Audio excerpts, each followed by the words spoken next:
eventually. There we are. Welcome everybody to K8MRD Radio Stuff. We're here with some esteemed guests. Frank, I'm going to mute you until you get your stuff figured out there, buddy. The IT Get guy me to doesn't the know other how side to of the IT. backyard. There's 3 different mics. Give me. You're muted. So, thanks everyone for showing up. Happy St. Patty's Day, by the way. We'll just give a cheers to that right now.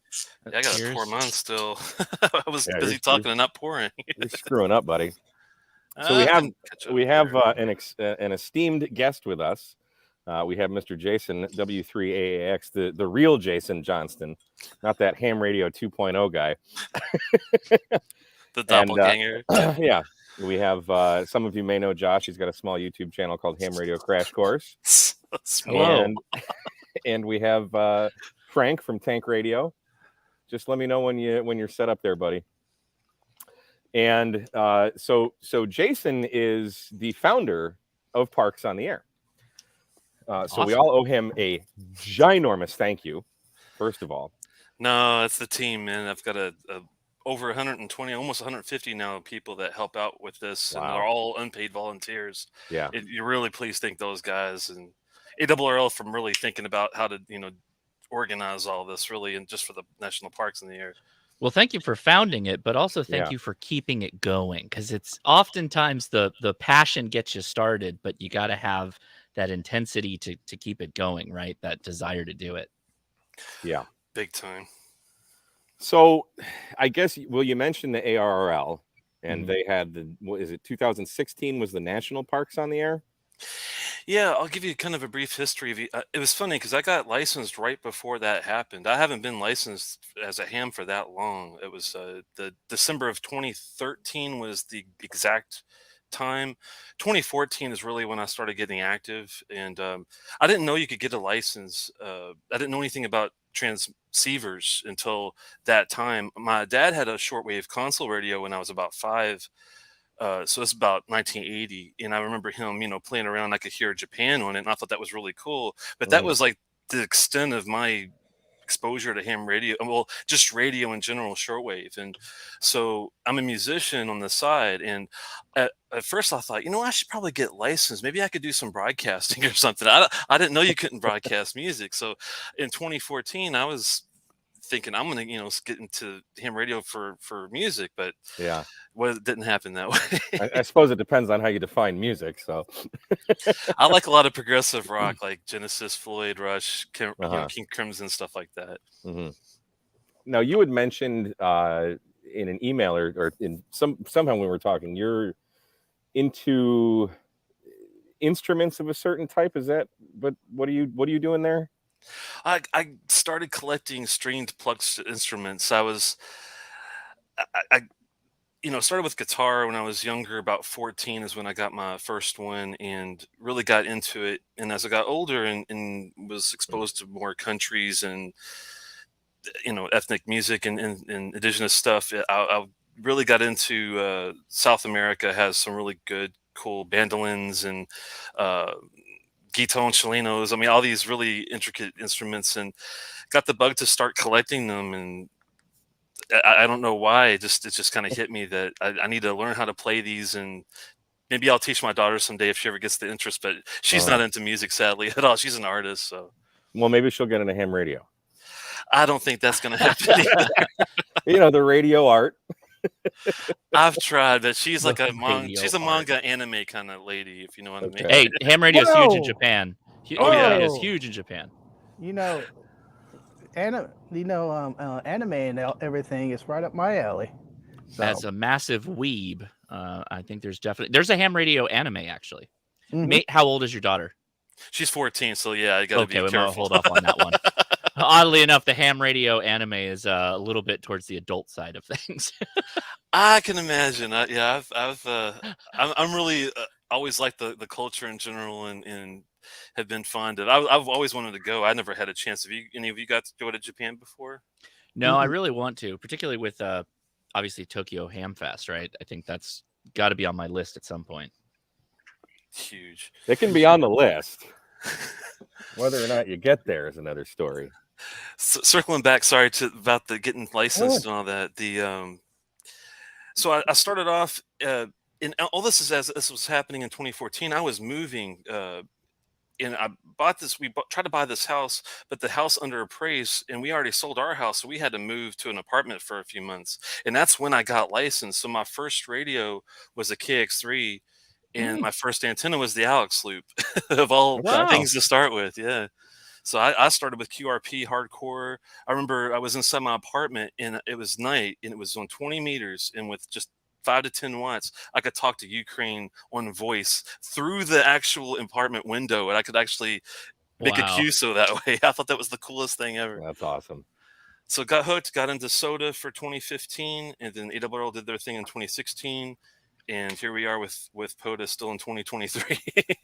So now I guess what gave you the itch or maybe what's wrong with you where you needed to you're like, I need to make this thing. I need to put something in front of me using ham radio is what I need to do, right? Yeah. So like what made you decide you wanted to go create this amazing thing called Parks on the Air? It was so much fun, learning a lot about portable operations in 2015. Doing SOTA was like the building block to me of learning radio just in general. SOTA is extremely important to me. Even today, I still support however they do it, and still want to do it in the future. And when POTA started, I was like, this is even better because, it takes, I'm in Maryland, even though we have some mountains in Garrett County, like the western part of Maryland, it's extremely far from here. It's like 3.5 hours. Yeah, it's a hike. So, I mean, for you in California, it's probably nothing, but it's a long, drive. Try Texas. Yeah. I think our closest summit is 4 or 5 hours away. Oh, I my don't even goodness. know where it's at. Yeah, we've got a lot of close ones. So, since that wasn't really much of an option, and I loved national parks in the air, I could go, pretty much anywhere around here. DC is like the hotbed of national parks. So yeah. I fell in love with it. And it's right at, it just only took me like a few months to really get into it. And I already asked Sean up front, the KI6NAZ, Sean Kutsko, the guy that developed it with W3AAX, that's Norm Fasaro was the technical back end. And I spoke to Sean. I'm like, hey, Sean, we really, really love this. I mean, I hope to God you guys have a budget for this to keep this going. And unfortunately, they were not planning on doing that. Yeah. And I was like, oh man, I just couldn't. There's so many great relationships that were forged, and so many it just sparked so many interests to meet up. And there was a lot of reasons with the social media. It was kind of like the perfect meeting of everything. And then especially when 2020 and COVID happened, I think that's what really boosted, Parks on the Air for getting more people involved with it. Yeah. Yeah. A lot of people had a little bit more downtime all of a sudden, but it's grown so exponentially. And I've said many times on the channel so Mike W3AAX, who's one of the system admins for POTA? Original too. He was the guy that developed the parser. He's the only reason we could ever start uploading logs, period. Nice. If it wasn't for my case, Yeah. So I just happened to be in the right place at the right time. Mike was in the same club that I joined, the South Lion Club, N8SL, and he took me out and with Eric K8 what the heck is this called? K8ERS, and recorded it, put it on YouTube, and it's always fun to look at what POTA is now versus even what was that, probably 2018 maybe. You'd be out there for an hour and a half just calling CQ all day long just to get those 10 contacts, fighting for it. And like half the people that came back to you are like, what are you doing? And you'd have to give them the whole home. Get out of the park. Go home. Get on your radio to be outside right now. Yeah. Now it's so popular. Like people are getting angry that there's so many people on the air doing parks out there. Like all the OMs are like, isn't it crazy? It's crazy. Let me rag chew. I want to rag chew with you. POTA is getting so many people on the air. It's ridiculous. And now it's worldwide. I'm really, really trying, man. My goal is to make it where we basically can go to POTA.app at any time of the day, 365, and see at least all the continents and maybe 5 countries from each continent on hopefully all times if we can get it. I wonder if you're gonna do that. POTA is killing it in the hobby, is I think what he meant to say. Yes, it's literally. I was just telling Mike, POTA has really rejuvenated the hobby, and it's a great thing that y'all stepped up and put together for us to consolidate the contacts and have a place that we can go and form all this together. He did. He screwed up. He said he were killing it. Oh no, he's doubling down. Is that what it is? Hey, Racers X07, thanks for the super chat. 762 is the right answer for that one. Good caliber. I have one of those. It's an SKS though. I do not yet. That's on my list. I got a couple of different versions of that bad boy. So, let's talk about the early iterations of Parks on the Air. So you got this bug. You wanted to do this thing. How did you form it? How did you get people to just volunteer? How did you get that network of people? You're in Maryland, Mike's in Michigan, and how did all that come to fruition? We were already had a kind of a group going on. We started a Facebook group on the side and kept in contact with these guys, Tom Martin, Vance Martin, no relation, but those two, along with Mike Case, were the first 3 people that really helped me get it just kind of rolling. We were the kind of like the spark to get things rolling. Mm-hmm. There was a guy, W3AAX, Rick Parent. He saw the value in what we were trying to do, and he was an initial I consider him an initial investor, we'll say, to try to get the ball rolling. So that was a huge part of it was showing the vision and getting that backing to make the vision happen. So with that, and then with Mike, like I said, getting the parser for the uploads working, Vance was instrumental in getting all the statistics working. Like he does a lot of things with Python, PHP. You're probably familiar with some of the background with that, but there's a lot of coding that goes on to get all that to work. And he was the first guy to build the system that if you were around with POTA.us or stats.parksonair.com, you'll remember Vance's work was all that basically. Yeah. And Tom Martin he knew That's about W8TJM. W8TAM, Tom Martin up in Michigan as well. Yeah. He knew about Amazon Web Services, which is what we wanted to use for our back end. And it was important because, Rick and I were talking, we're old IT guys. And I was like, I might just pop in my basement like a Dell rack and, get some tape net backups rolling with tape backups and all this stuff. And Tom's like, you guys have lost your mind. There's a serverless technology we need to take a look at. And sure enough, he was spot on. And thankfully I work in IT too for my regular job. And I do work full time regularly with all this.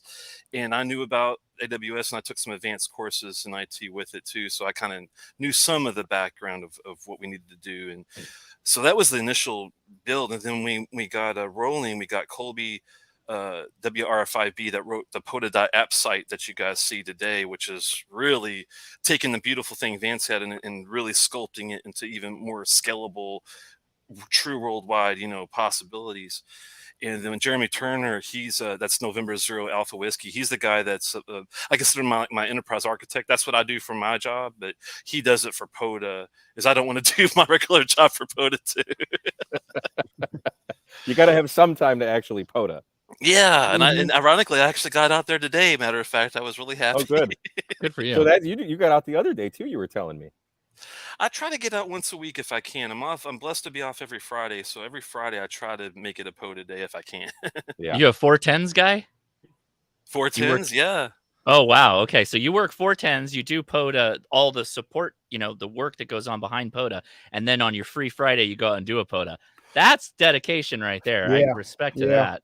Well, to be honest with you, now I've got like 5 people that are my main 5-prong people that I deal with, and I'm like, please do this, please do that, please look at this, please look at that. I'm more of directing traffic than doing a lot of the stuff that I used to have to do myself. He's joined management, guys. He's joined management now. It's over. It's been nice talking to you, man. That's it. No, I'm a manager too, so I get it. I delegate where you can. I get it. It wasn't by choice. I'm more of a hands-on kind of guy. Here. I'm more of a hands-on guy. I'd rather do the stuff because if you probably like me, Josh. Sometimes you just rather do it yourself to do it the way you want it to be done. That's a kind of a part of it too. Not me. I'm all about strategery. Okay. No, I'm just kidding. See, this is awesome right here. This is a testament to how great POTA is. As a young guy living the apartment life, POTA is what made me pull the trigger and getting licensed and getting out there and on the HF bands. That is, wow, man. I mean, yeah. How great does that make you feel? It's not even something I even thought about. It's weird because I wasn't like going out thinking, oh, I'm gonna want to change the way we do radio, and I want to, make this all bigger or try to, combat anything. I'm just trying to make it where we can go out to parks and get people to call us. That's really all it's about. Yeah. And that's part of what is really kind of, I don't know if reinvigorated is the right word, but it's giving people a reason to get out and get on the air, but it's also giving people a reason to want to come back to your CQ. If you're just a guy sitting at home calling CQ, you can bring in a good pile up just because people want to work you. But I think it was Matt was on. I think Matt here was on. Was it Jason's live stream and talking about the POTA contest, which we should probably talk about. POTA is not a contest. Plaque event. Plaque event, please. But with awards. The way he presented it, which I had never even thought of, but POTA is really because I've had old men come and like gripe at me because I'm doing a POTA activation on 17 meters or something, and POTA is not a contest. It is more like a de-expedition because you're going out to some location that people want to work you at. Mm-hmm. And it gives people a reason to enjoy the outdoors, support our state and national parks, and play radio. I've always been an outdoor person, and since I got licensed in 2016, ham radio has just taken over my life. So now you get two birds stoned at once, and you get to enjoy life. But if I may, Mike, so there's an interesting thing where I've heard so many people talk about how they want to get people interested in contesting. And again, I know POTA is not a contesting, but there's a lot of the skills that you learn doing Parks on the Air that are directly relatable to contesting. And some folks just don't want to throw themselves in the middle of a contest and just be, blasted with trying to hunt and peck and chase down or run CQ, or learning to work a pileup on a right. easy... The learning to work a pileup is arguably one of the coolest things, not just for the contesting. I think that's, it has direct correlation, but putting a new ham on a POTA and watching them go through and work a pileup is like simultaneously like one of the more frightening things they'll do as hams, but also amazingly rewarding. And it's that, like, just like you were saying, talking to Ukraine, right, off of a mag loop. It's that shot in the arm of like instant like adrenaline / addiction to the hobby that just it just builds this really a passionate ham about the hobby. I think that's wonderful. I think that's one of the best things about it.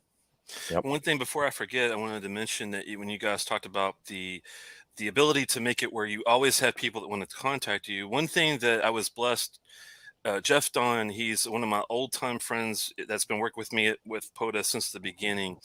KB3ZUK, he's local here in Maryland with me, and he was the one that came up, you know what, we should come up with an idea that entices people to want to go back to the same close parks, because once you've traveled to your 15, 20, 25 parks locally, you're going to get really tired of traveling unless you are an RVer.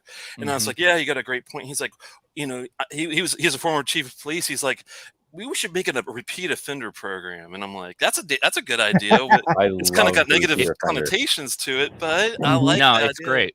That's literally the only award that I care about. Oh, wow. Because of that name. Honestly, I love the fact that you can do the same park over and over again, because again, it's not a contest. It's for the fun of it. And that's one of the, and I don't want to compare POTA and SOTA because I believe there are, separate things, and I love them both. But that's one of the things that makes SOTA more difficult, is that you can only hit the same summit once a year, which even for someone in Southern California, I could be driving every day to a different summit if I wanted to, but that's a lot of Yeah. doing and figuring it all out, right?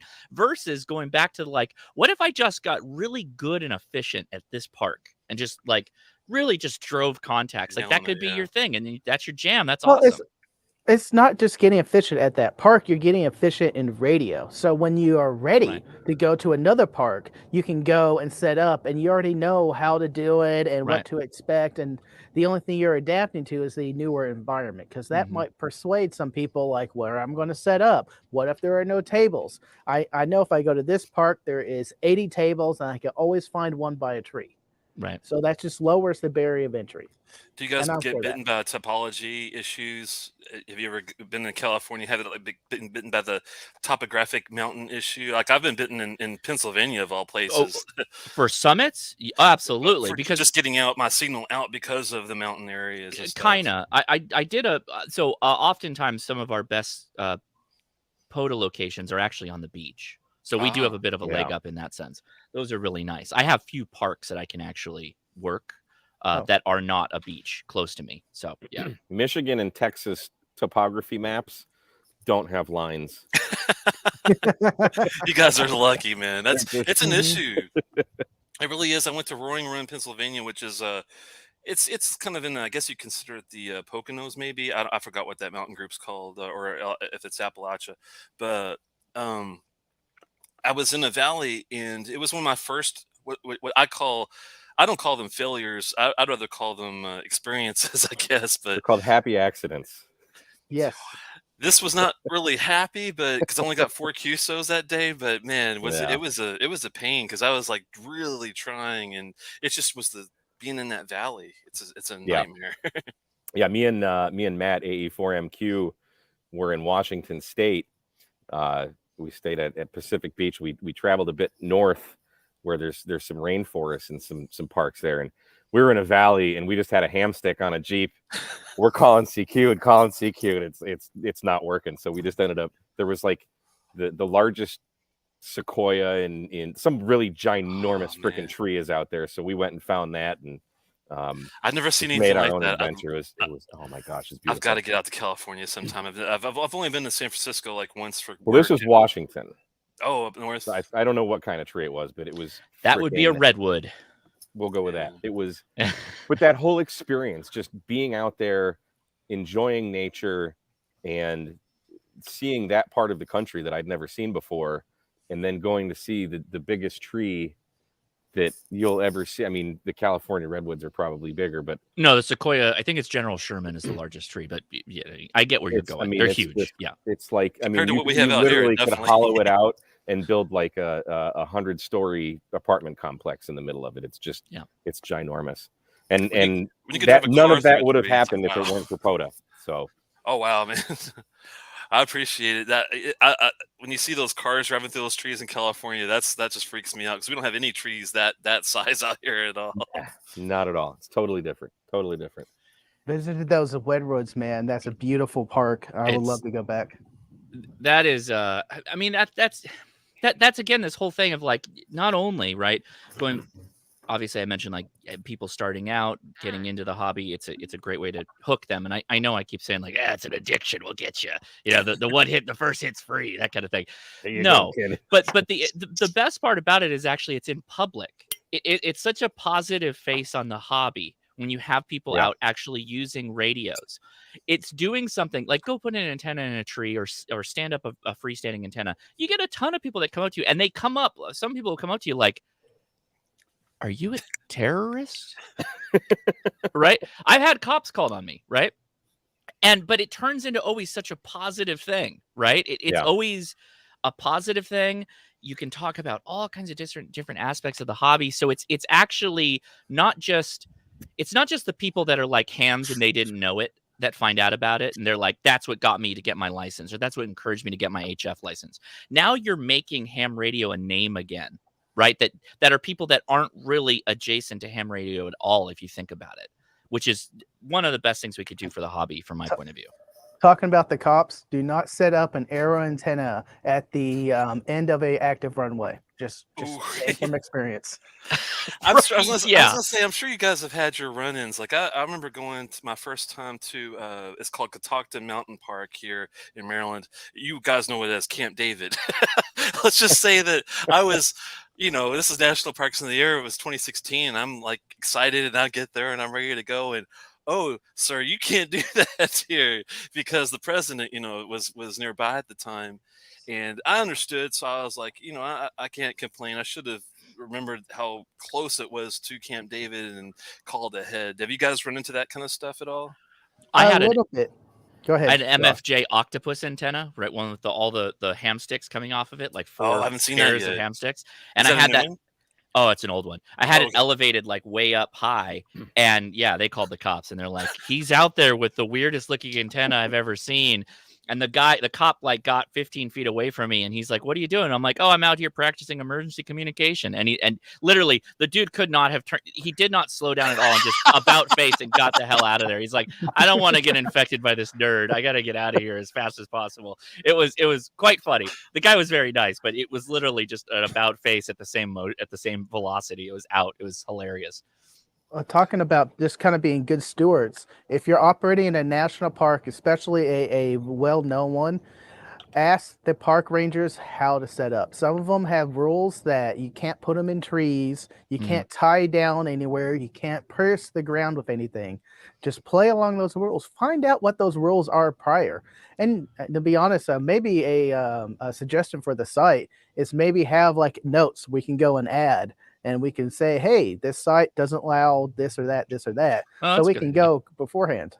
We have discussed this issue, and this is why we do have the state reps and we do have the comments area where that they can put stuff in. We haven't allowed people to just come in and do their own because there's content management that's involved with that, which you guys probably know about. And oh, like the DX cluster? I don't know anything about what happened on that. Anonymous posting? I have no idea how someone could abuse that kind of situation. So let's just say that if you do have an idea, and I'm not opposed to it, Tank, just please send the information to the state guy, and that state guy will put that on the site where you guys will always have it static. That's the idea. Here's your answer. You gotta know a guy. You gotta know a guy. He'll get it in. That's what you do. Okay. There might be I don't know if I think they're looking at stuff for the future, and you never know. There might be someone else that stands up their own POTA wiki type of thing. I've been wanting to do like a park database where we can set sensitivity data based on numerical values. I don't want to get too complicated, but my idea is to say like metrics. Give us metrics. I love metrics. Data mining. It's are you a software engineer? Is that? I'm not. I'm an enterprise architect. But I appreciate all the data. I am autistic, so I do get into data. Love numbers. I love. Yes. Yeah. I get it. So kind of speaking on this, there were talks a while ago. Maybe they're just rumors. I don't know, but about being able for like activators to add comments about certain parks, like especially for like wildlife management areas and things where it's like, how the hell do you even get into this place? That's the one. That's what we were talking about having, but the comment control is where the thing is an issue. The moderation. But my idea is let's put a numerical value on parks. Let's have sensitivity, difficulty, and we'll have criteria, and then let users base a 1 to 10 value on that, and then take the average of that and have park ratings where, oh, these are the top 10 easiest parks to do in California because of these reasons, if that makes sense to you. Accessibility, I guess you could factor in one like legal, like laws or tree access, that kind of thing, all or something of that. like that. I want difficulty, ranger. I want to say niceness, but admin awareness would be congeniality of the rangers. Yes, exactly. It's important. Call it the fuzz ranking. It's important. So I've had my run. I mean, I haven't had any negative run-ins, but I've had my discussions with rangers on certain things. So I think it's important that we give a heads up to all of our users that, hey, this is what you're going to run into when you go to this particular park. Sorry, guys, I get into it. No, this is great. I love it. That's why we're doing this. Hey, Mike, I'm watching the chat. Is it okay if I ask one of the hard-hitting questions that we've got? Oh, no. I hope it's the one I was going to ask. So what is the reasoning for limiting parks to state and national. Lots of folks aren't close and are left out. Any thoughts on expanding? Me personally, I'd like to Texas. activate the Target parking lot if I could. Can we work on that? No, what are your thoughts there? Yeah, you're right, Josh. It's an art when it comes to and I didn't know. I'm not a business guy. I don't know anything about business. I'm kind of just running this as I go. And one thing I did notice right away was you've got to be you've got to get your hands around the whole thing to not let it get out of control. Right. And that's one thing I saw with and this is one thing that was happening in Canada. There was a lot of parks that were popping up all over the place, and I was like, what's going on here? So we've been trying to get a handle around it, because what will happen is if we open it up to anything out of national and state, you'll see city, municipal, county, and then you're going to, just think of one area that's going to multiply that by thousands. And if you multiply that by thousands more on a worldwide scale, we can scale this, guys. I mean, we are built to scale astronomically in some aspects, but I want to be careful of how fast we grow. You know what I mean? So good parlay question then. You have the capability to grow this into parks outside of state and national. You're just approaching this, I guess, cautiously, because you're right. All of a sudden you could have 50 parks open up in a small little city, and then that stops making it, I don't know, it's as fun or rare or challenging, I guess. I think that completely takes away from what I think is the point of Parks on the Air. It would just completely dilute it down. And you have to think, this is geography. This is, I would love to do summits on the air, but guess what? I don't live where there's summits. Right. And I feel for people who aren't near parks. I'm lucky enough I can drive 15 minutes down the road and I'm in 2 parks. Oh, wow. 40 minutes. It's not a twofer, though. But I mean, for me, it's about supporting the state and national parks. And I don't want to get too into it, but I have always been a nature lover. And these are the few places left on our planet that we're actually trying to conserve. And I think that's worth it. To put like just any old city park on there is completely pointless. Yeah. No, You can I'm still agreeing go with to you. a city park and play portable. I used to do it before I got into POTA. Yeah, but many times. There've been talks about us doing some creative stuff where we have a weekend maybe where we say, okay, guys, we're going to have a municipal parks weekend, and we're just going to have this kind of pop-up event. And then one day we might be like, oh, we're going to do, county parks this weekend, or that kind of thing. And we play with ideas. Oh, we're going to turn the spotter off for a weekend and see how guys handle it with no spotter. Like we're not going to do that to you guys, but we do think about these things outside the box. But we got to be careful, because we got 400,000 people that do this now. No joke. yeah, for the longest time, I never even spotted myself. So, I guess it's a second parlay question then. Is there any chance, and again, I get that this is all new development that you'd have to cook up. Is there a way to submit potentially? Maybe it's a municipal park, but maybe it has something of like historic relevance or massively historic importance, like the Winchester House I'm thinking of in California, which I think is a state park. But you may know where I'm going with that, right? Yeah. Again, that's more people, manpower, time. I get it. Well, it's not really that. I just got to be careful of the slippery slope idea, where if one thing's open for one and we open it for all, and that's where you got to be careful about opening doors. But I'm not Memorial opposed plaques. to it.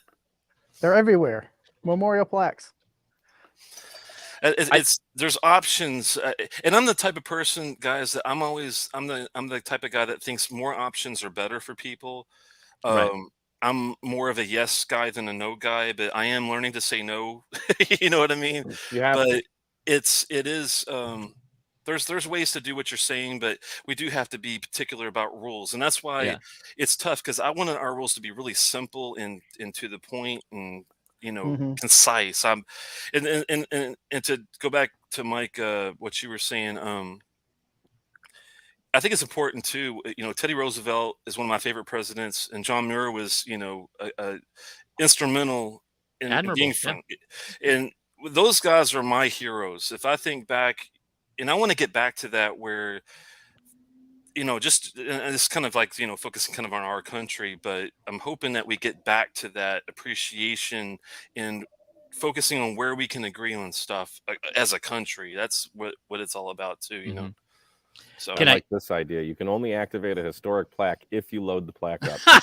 I do it. You don't tempt me. I literally will get the cops called on me in that case. Can I share an idea my wife came up with not too long ago when we were talking on the podcast? She's like, you know, if they were ever like running in the red, for instance, you know, sustaining the website, all that, what if they just had like a shop where you could pay $5 and it was a 1-day pass to make any park a POTA?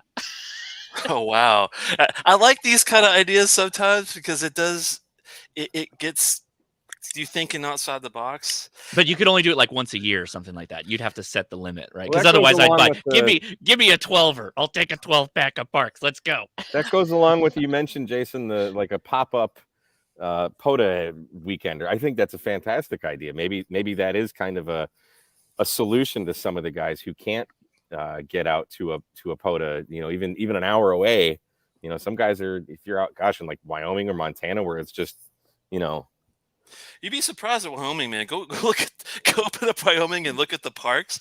I think Wyoming's probably got more parks than a lot of you guys. Yeah, it's shocking how many some of these states have. I appreciate that. And then you look at Texas, and Texas is, you know, they're all spread out in some cases. They are between. Yeah, there's not a lot of parks in Texas, actually. There really aren't.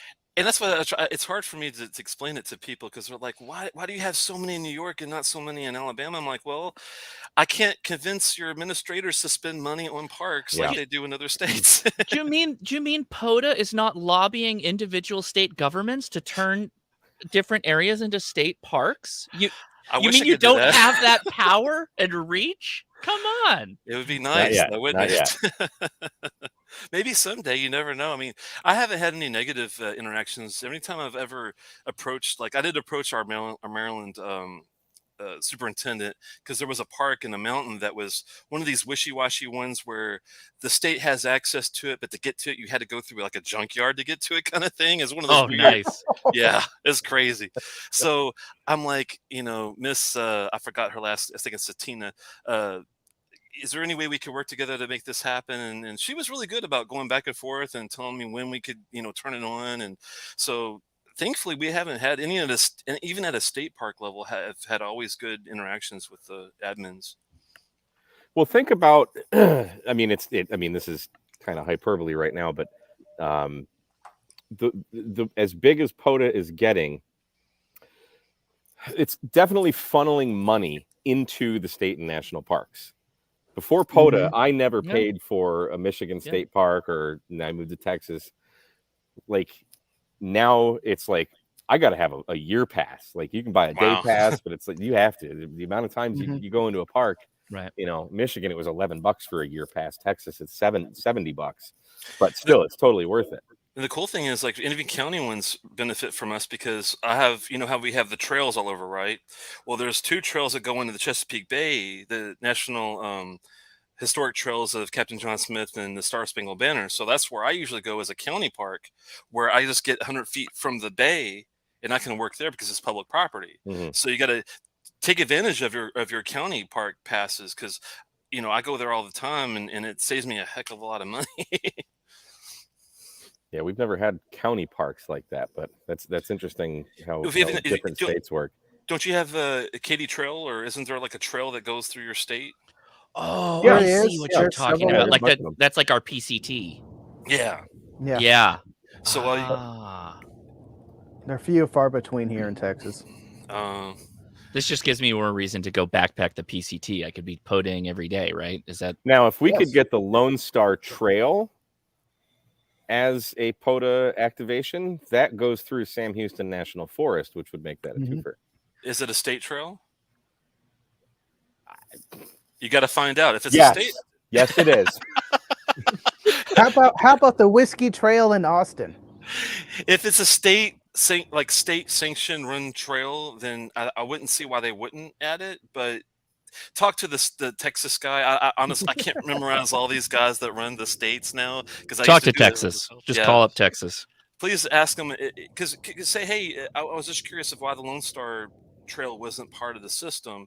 And if they say, oh, well, I've got it planned, because we've had a hold on parks, as you guys have known, for quite a while. But we are about getting there where we're going to start opening it, I think, it up gradually. So keep that in mind too, where we might be able to add some onesies and twosies here, but just keep in mind, these all of our volunteers, and we got to give them time to get caught up on all the requests that they've had over the last 3 or 4 years too. That would be really cool if we could get the Lone Star Trail, because where I go to activate Sam Houston National Forest is literally the parking lot for the trailhead. So I could literally just sit in my car and do it and then drive 30 seconds and get into Huntsville State Park. There you go. Third park. And to answer Radio Pen Pal's question, no, I'm not related to the Ham Radio 2.0 guy. That's they're brothers. A whole different guy. So are you related to Michael Jason? Jason. I celebrate his entire catalog. Wow. So, Mike, do you want to mention maybe to Jason what started this whole conversation, or the idea of this? This is a great segue, because thank you for bringing that up. The whole reason this live stream is happening is because Josh texted me, I don't know, probably a month, 5 weeks ago, something like that. And he was asking me about like twofers and stuff. I'm like, dude, I've never done a twofer. They don't really exist anywhere that I've been. I think I know what constitutes a twofer, but I think a lot of things that I'm usually wrong. So out in Southern California, like you mentioned earlier, Jason, we've got trails that go through parks, and some of our parks are huge, and some of those parks will have parks in parks kind of thing. Like I'm thinking of Big Bear is part of the San Bernardino Park, but also in itself is its own park. So if you activate there, it's a twofer. And so I experienced this when we did the Thomas Mountain activation a couple months ago, that all my contacts were twofers. Then I went on the website and I used hammers, I think, and I took the log and I'm like, okay, boop, there you go. But then I was like, oh wait, that's just one. So how do you do the second, or if you're in a second, or how do you chase a twofer? Maybe kind of run through your thoughts there. Are you asking how do you log it as a twofer if you're doing a twofer as an activator? Take it as a two-parter. So yeah, the easy one, how do you log it if you are in a twofer? And then obviously people listening to this, if you're a heavy activator, doing a twofer is great, because you're like, oh my God, double the contact. Sure. How do people chase a twofer? Like, how would you recommend people do that if they were so inclined? Okay. Well, first, let me talk about how I do the twofer thing. So if I log into the app, I'm sorry, I just go to POTA.app to get to that site. And then when I can't speak to hammer specifically, but I can tell you like how by line I do it.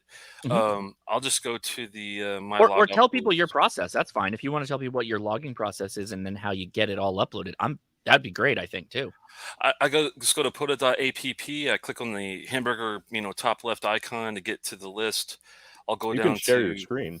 Oh, I'll go ahead and do that then. Sorry, guys. Yeah, I forgot about that. And I use StreamYard. I gotta remember how to do it, but I can present. I got it. Present, share screen, and Mike has to do the clicky click to move the boxes around. I gotta do something. Oh, that's it. Yep, definitely do that one.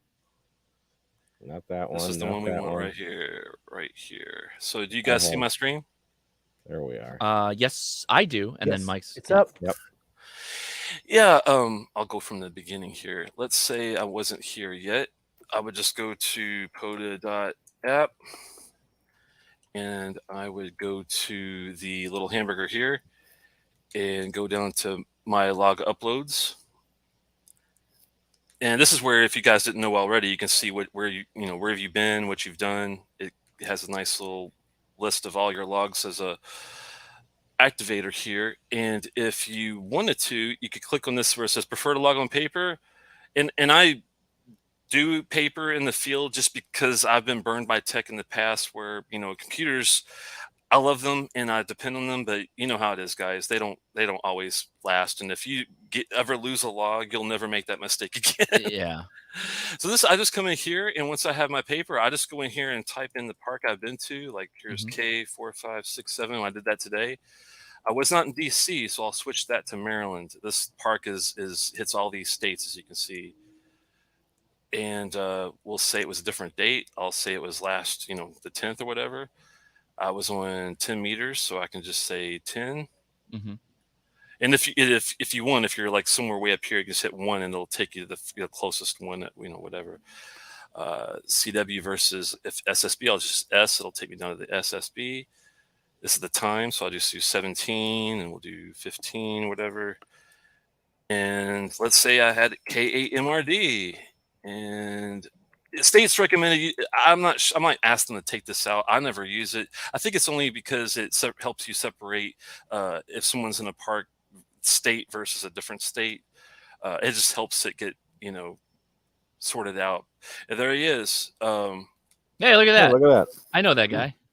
And it does a really good job of keeping them up. And let's just do KI6. What's your suffix again? NAZ, November NAZ. Alpha Zulu. There we go. I don't And have it a was fancy picture. I feel 1 bad. I minute. have to do that. 1 minute, difference. I'll just click the arrow for a different change. Bam, there he is. So, and once I have, hold on, once I have this, yeah. Let's say this one. Sorry, let's say the next one, Tank, is going to be Twofer. So, what's your call again, Tank? Yeah, rocking it out. Kilo Golf 5 Alpha Hotel Juliet.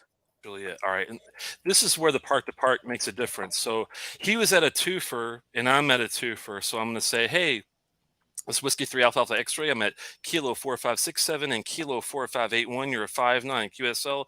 He'd say, oh, QSL, you're 5'9". And my park is, the first one is K. This is just theoretical. K1581. Bam. There's the first one. Now it's a Twofer. I got to do it again. Okay, I got it. Okay. But the important thing is I have to change this.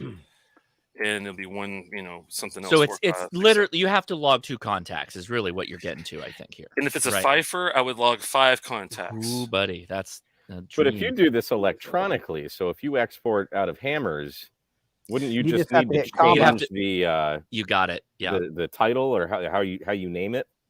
I'm not sure if you guys call it MySig info in the Hammers. We have our own ADIF fields now. I forgot what it's called, but just make sure wherever you put the park info for their park, you just put the same thing, and it could be the same time. That's not the issue. You just got to definitely make sure they have each individual park in there. Yeah, Hammers makes 2 contacts when you. So in the logging field where you enter the park information, so you put like Kilo 1234, and then you separate it with a comma, put Kilo 3456, and it automatically makes 2 contacts in your log. If you did a park to park. If the person calling you has hear me out. 2. Hear me out. So that's if they were park to park to you. But if you were a Twofer, then you have to take your ADF file and copy it and make a second ADF file. And you have to bring up TextPad or something and modify whatever park you were at. You can just do a find. I was at K1141, for instance. Find that and then change that, whatever the second park is, and then re-upload it. Yeah, that would be more work, wouldn't it? It's not that much. It's not that much. I did it. Well, you can't just go into Hammers and change the My Park and then export the ADIF again. You just need this, guys. Because he doesn't do 2 parks. They don't do 2 parks. You just need ADIF Master. It's a real simple product that you just do a search and find. You search, and I'll show you how I did one. Give me 1 second to pull up here. It's not as bad as it sounds. I'm sure that's you know what? Wait, only program. We got the smart people correcting us. K6YYL, the ham radio lady says, just do it in Hammers. Make a duplicate. Just duplicate it and then change it and export it. That makes perfect sense. And then you have to drag and drop it twice into the app, right? Yeah. This is all I do, guys. Is I just open it up in ADIF Master here. Can you see my screen still? No. Yeah. We're still. No, I see the POTA screen. You're sharing only the Chrome window. Oh, my fault. Okay, let me ruin the whole stream. I know. That's okay. Let's just restart it, guys. 40 Shut it minutes down, Mike. it. Oh yeah, restart it. Thanks for watching, everybody. Restart it. Restart the stream.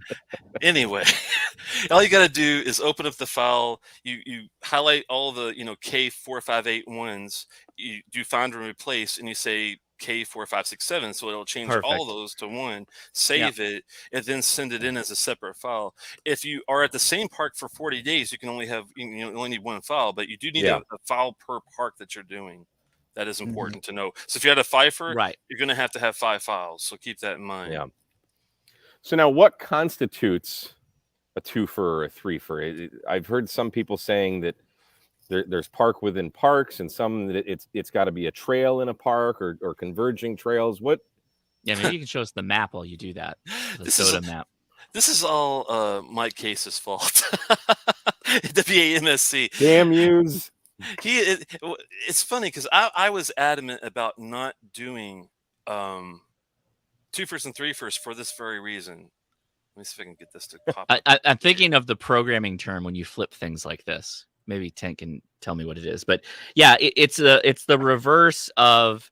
It's easy when it's a park to park, right? You get a contact from them for being in your park, and then also their park. Very easy. But when you start duplicating that as a twofer, threefer, whatever, now you on yourself have a multiplier, if you will, right? Yeah, it's kind of like a multiplier if you think of it that way. The easiest way to do the 2 for 3 for 4 for 5 for even thing, believe it or not, there is a 5 for here in DC. And there's one actually in Wyoming, of all places, too, out there where there's 5 trails that converge. But basically, you want to try to get within 100 feet of the river or trail system that the park of you're in. So I actually pinned this in 2021 because I was getting asked this all the time. So if you're on the Facebook page, I know Facebook isn't for everybody, but this is the easiest way to explain it.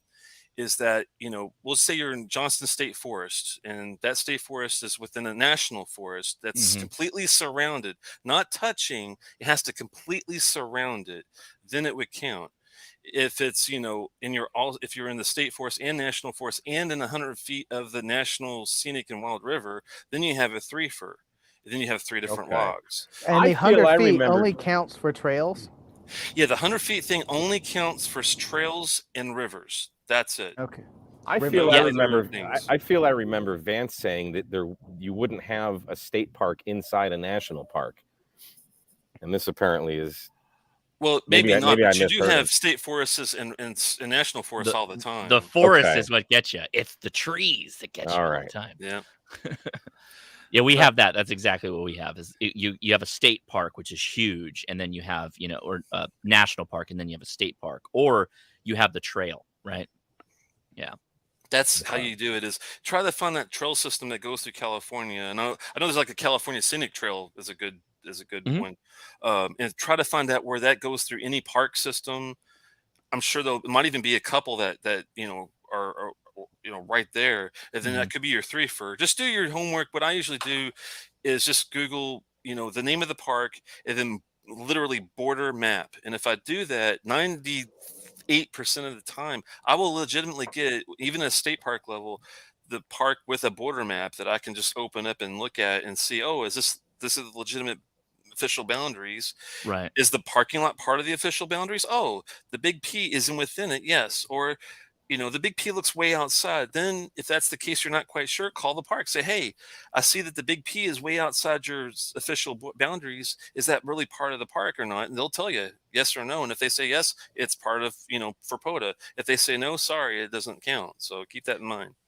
Yeah. And I would also recommend always double checking like Google Maps or the actual park's website and look at the actual park map, because I found the POTA maps, the map on the POTA website is kind of ish.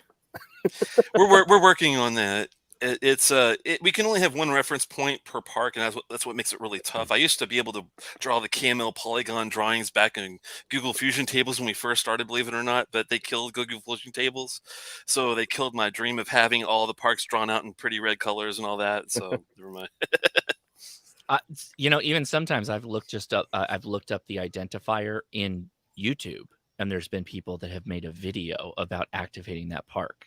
There's that many people that are making YouTube videos now that occasionally a park will come up that someone is activating. And you're like, oh, this is explaining how to get to the place and back out of the place. And, that's pretty cool. That's really cool. Especially when you get one in Norway like that. Right. For sure. Yeah. POTA in Norway.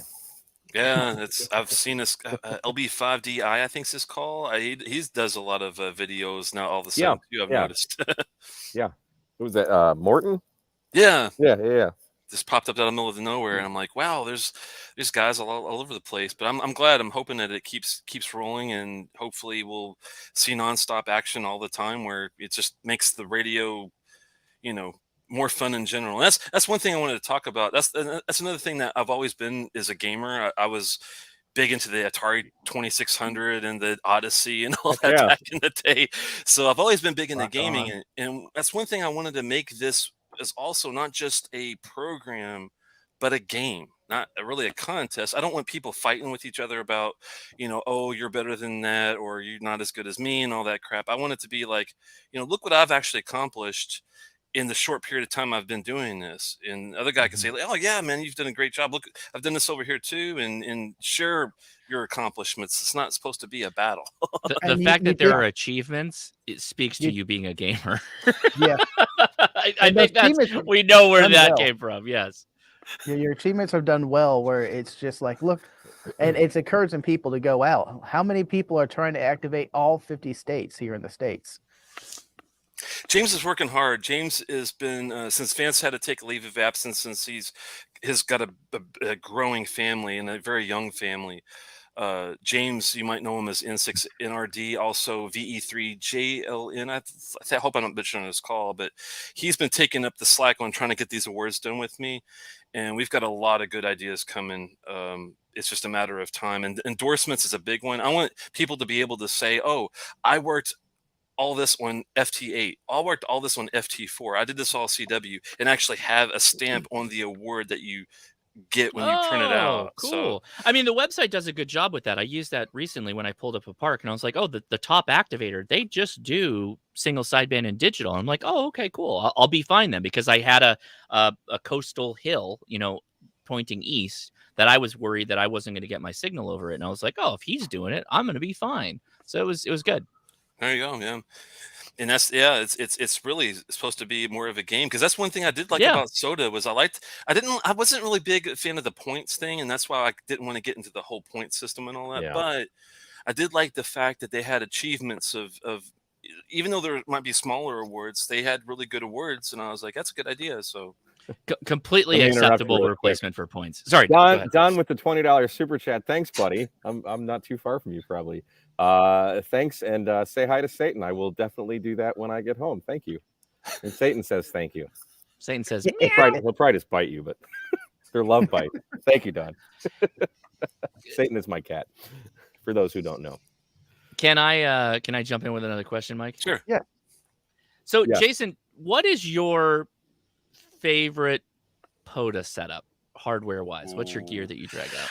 You know what's weird? I was going to ask you the same question, because I was doing little. I just discovered that recently, but go ahead. You first. I was doing little detective work, and I was like, I wonder what Josh Nass uses, because he knows his stuff. And I thought, I bet he's a chameleon guy if I had to take a guess, but I wasn't sure. And I was like, wonder if, and then I thought, I know about the Buddy Hex, and I've been lucky enough to use it, but I know Chameleon's got like a Delta loop or something that they've been messing with. Yep. And I was like, I bet you he's got a video in that. And sure enough, I pulled it up. This is only like 3 or 4 days ago, so I really appreciate it. I want to try that. How did that work out for you?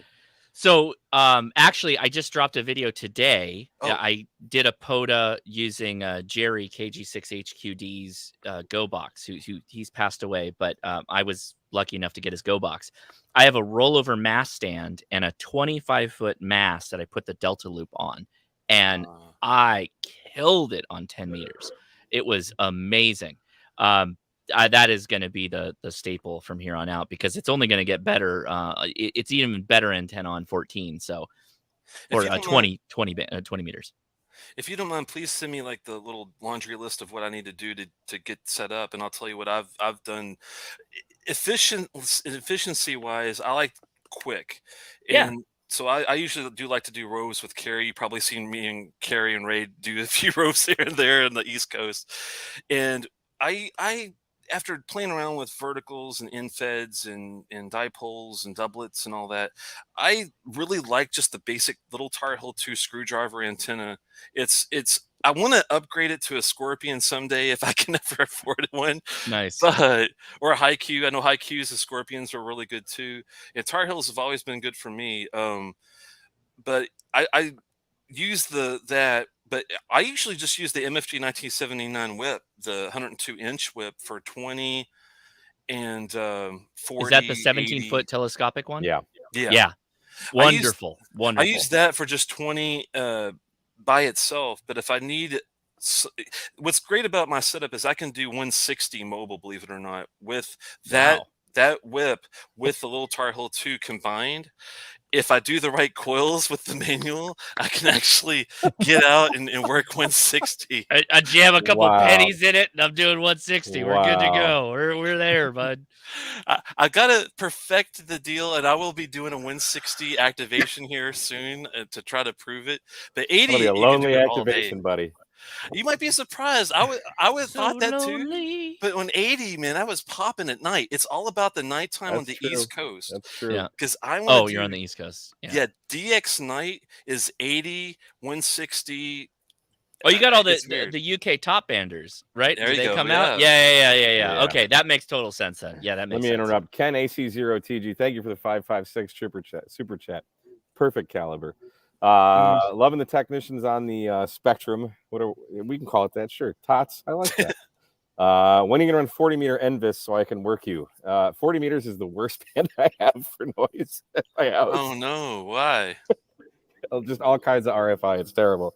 My antenna is probably good for Envis though, so maybe on FT8 or something. I don't know, but phone and 40 meters at my house, not so much, man. But thank you very much for the super chat. Shoot me an email. We can sched something.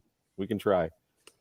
That's why I like that little Tar Heel too. Is a vertical, and a lot of you'll notice a lot of POTA guys like verticals because of the DX. We want to have that low takeoff angle to get out. That's important too. You know. It's a really interesting question because depending on where you live, the answer is different. So if you ask me, you're like, what do you like to do, Josh? I like to get outside on the beach when it's sunny in February, right? So I can do whatever I want. But then if you ask, Jason, I think there are many people who just do the whole thing with ham sticks.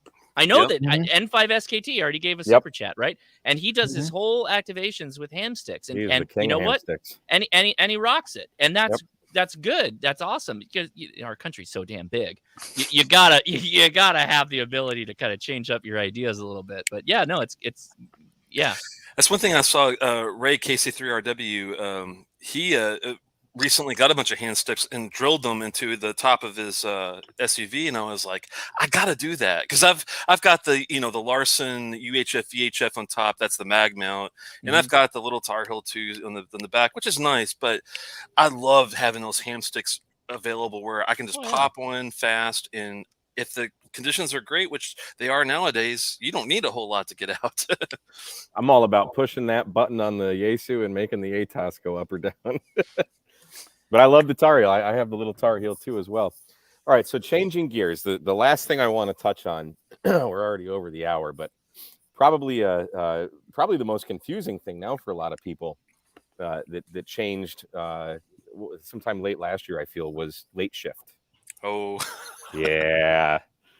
You're gonna go there, man. It's getting late.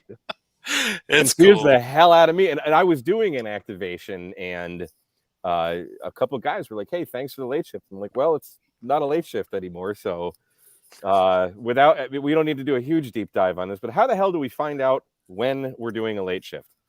Okay, let me share my screen again. Sorry, guys. Oh, we're going to the screen. We're going to the screen. I need a Tom Madden drawing on the page. To be fair, Jason, I emailed you when this change happened, and you're like, "Let's wait for the smoke to settle."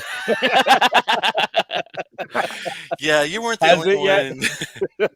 You weren't the only one that was confused by this, but I will promise I will make this clearer.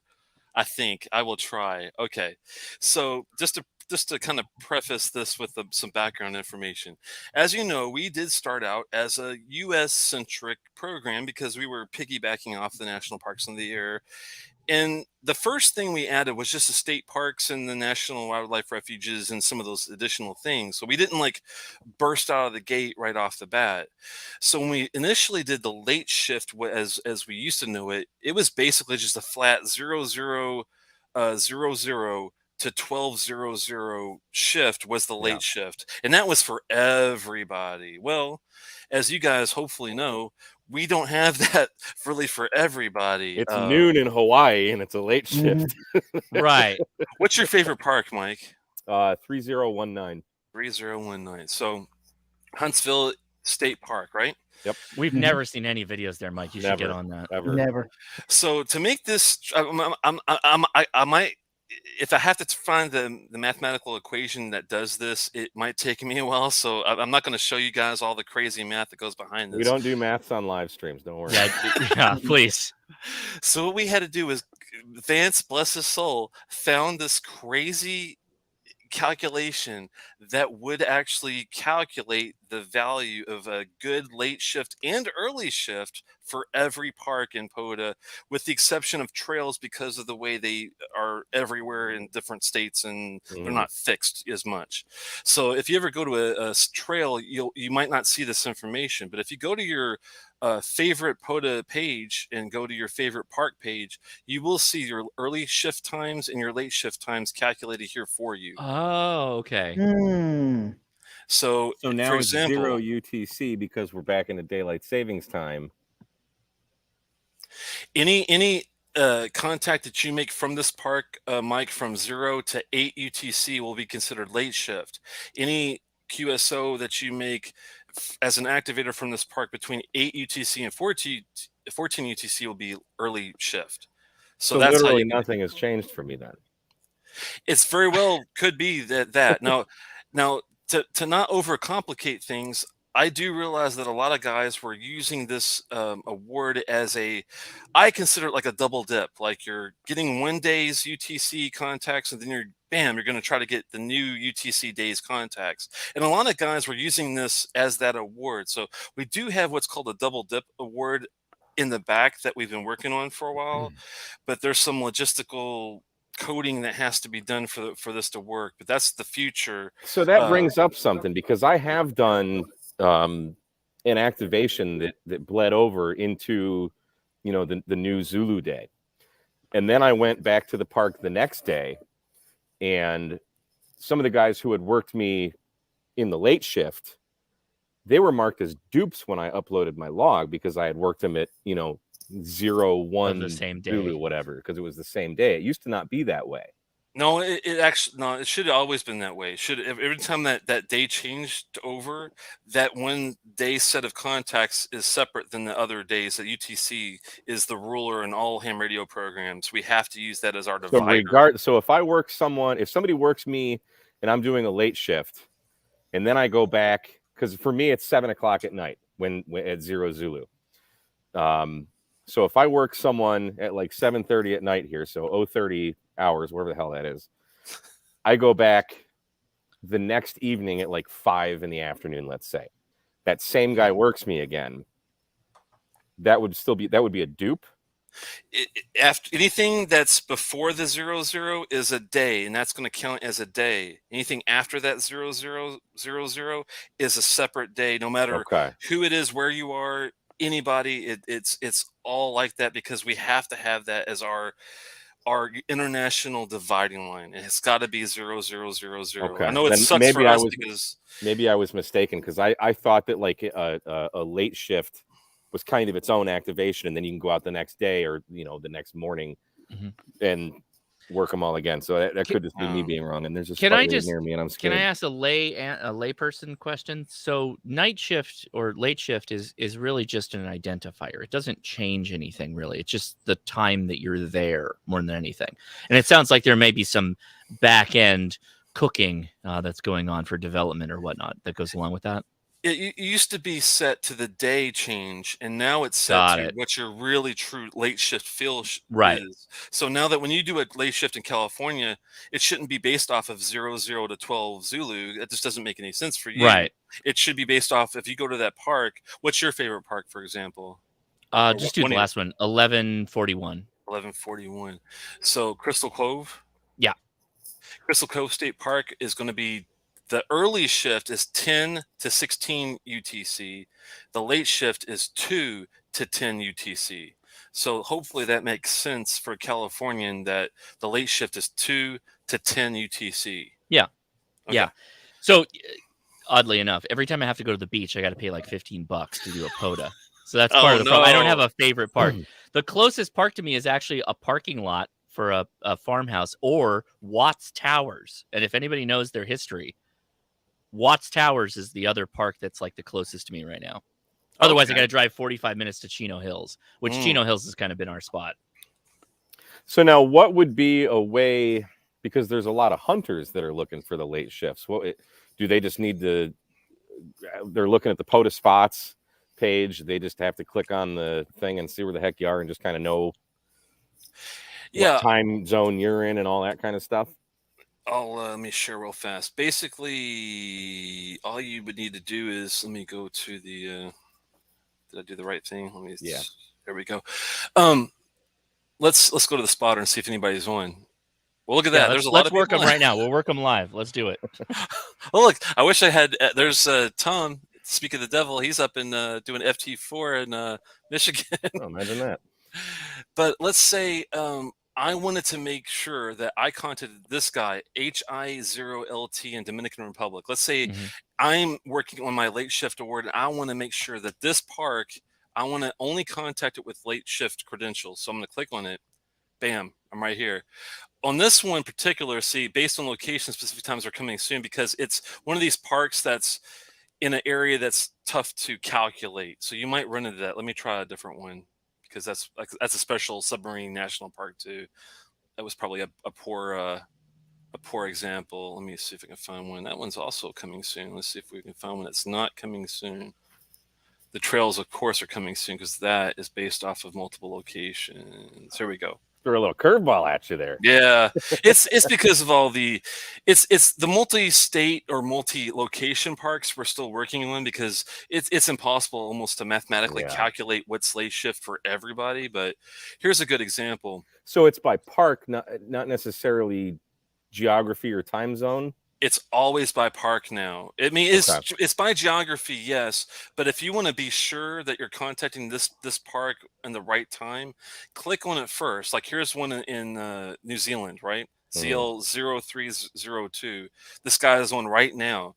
But if I want to get late shift credit, I've got to contact him between 6 and 14 UTC. If I want early shift credit, which right now it's only 1. So if it's only 11 UTC, I will not get credit for early or late shift if I contact him now. But if he's on at these times, then I'll be able to work on that credit. Does that make sense to you guys? Yeah. So just click on, just go to the spotter and find a park. Click on the park. Bam, right there.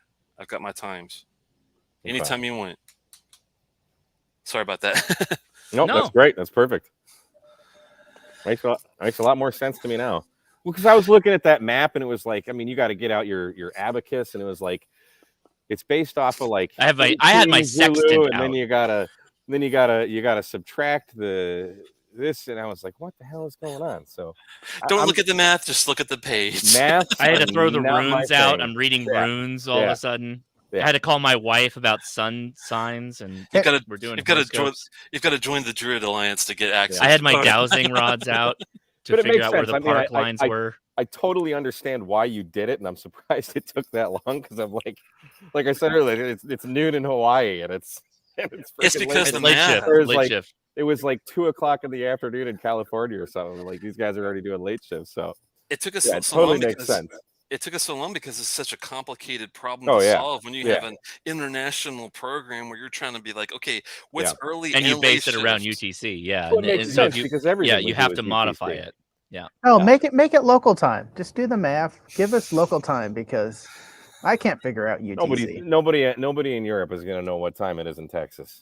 I'll just make it Texas time. That's all everyone needs to know. Texas, because they don't set their clocks forward for another 3 weeks. Shane's in the chat and says, just make contacts and let it be what it be.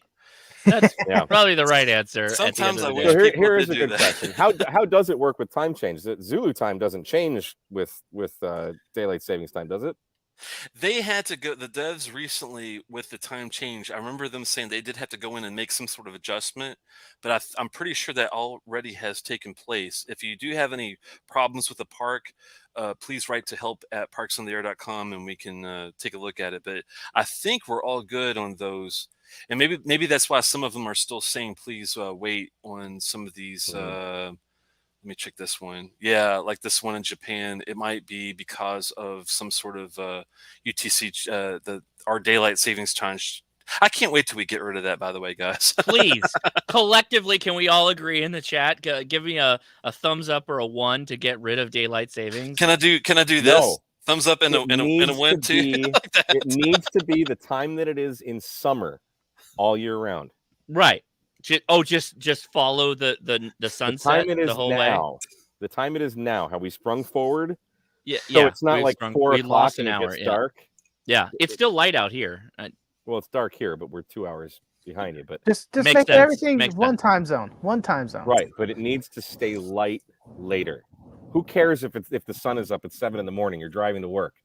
Do you really want the sun shining in your eyes? No, Mike, I agree with you completely. Yes, absolutely. Getting up with the sun is not up yet sucks. Getting on the road before the sun's up, it's just terrible. Going I would home, rather- like walking out of work and it's dead dark out, and you're like, "Well, my day's done." Yeah, I'm it's like, terrible. "What am I gonna do? What am I Josh, gonna you do?" live now?" in Southern California. You don't even know, dude. In Detroit, it gets dark in the middle in the dead of winter. It's dark at Yeah, no, I 4:30. believe you. Try Maryland.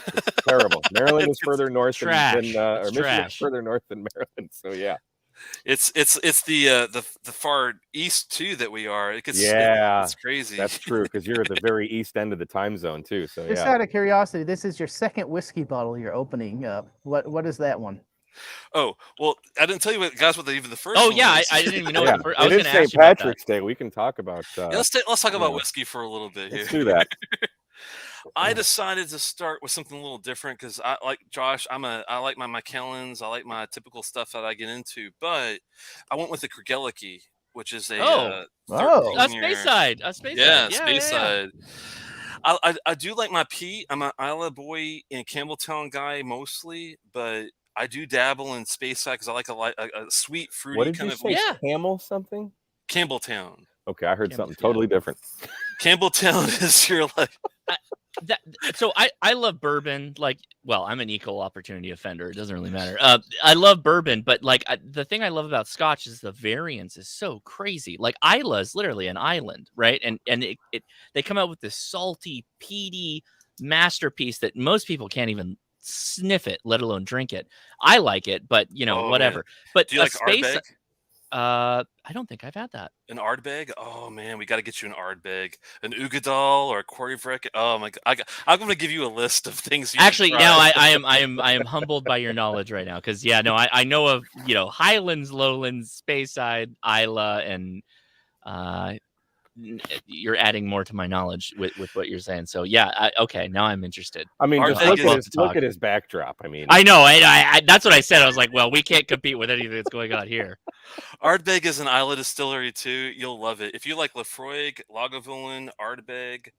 Those are your top. Brooklady, these are your top Isla distilleries. Oh, okay. There's really good new ones coming too. I can talk to you about Ardnahoe and Campbelltown's. He's on the Kickstarter.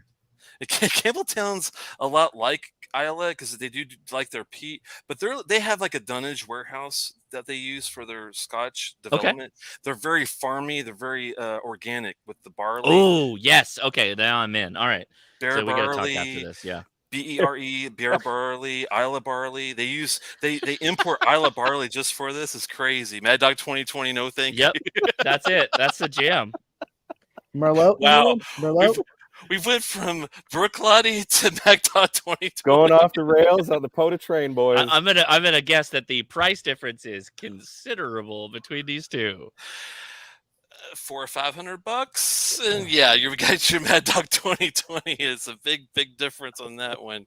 Are you a bourbon guy at all too, or just Scotch? Because everything I'm seeing behind you is pretty much Scotch. I'm originally from Louisville, Kentucky, so that'll tell you something. Oh, there. okay, yeah. But I started with not really digging bourbon much because I'm not a corn guy. I'm a malted barley guy, so that's the reason why.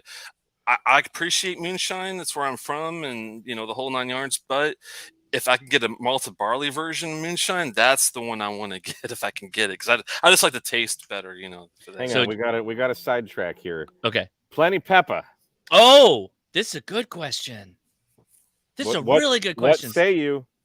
Ooh, yes, that's a good example of a hole that I do see in POTA, because I know that my guy Dell into MAK down in Maryland here with me in DC, he's always doing satellite operations, and these guys love it. And I've never tried it, but I appreciate it. That's why I wanted to be a part of POTA, because I know how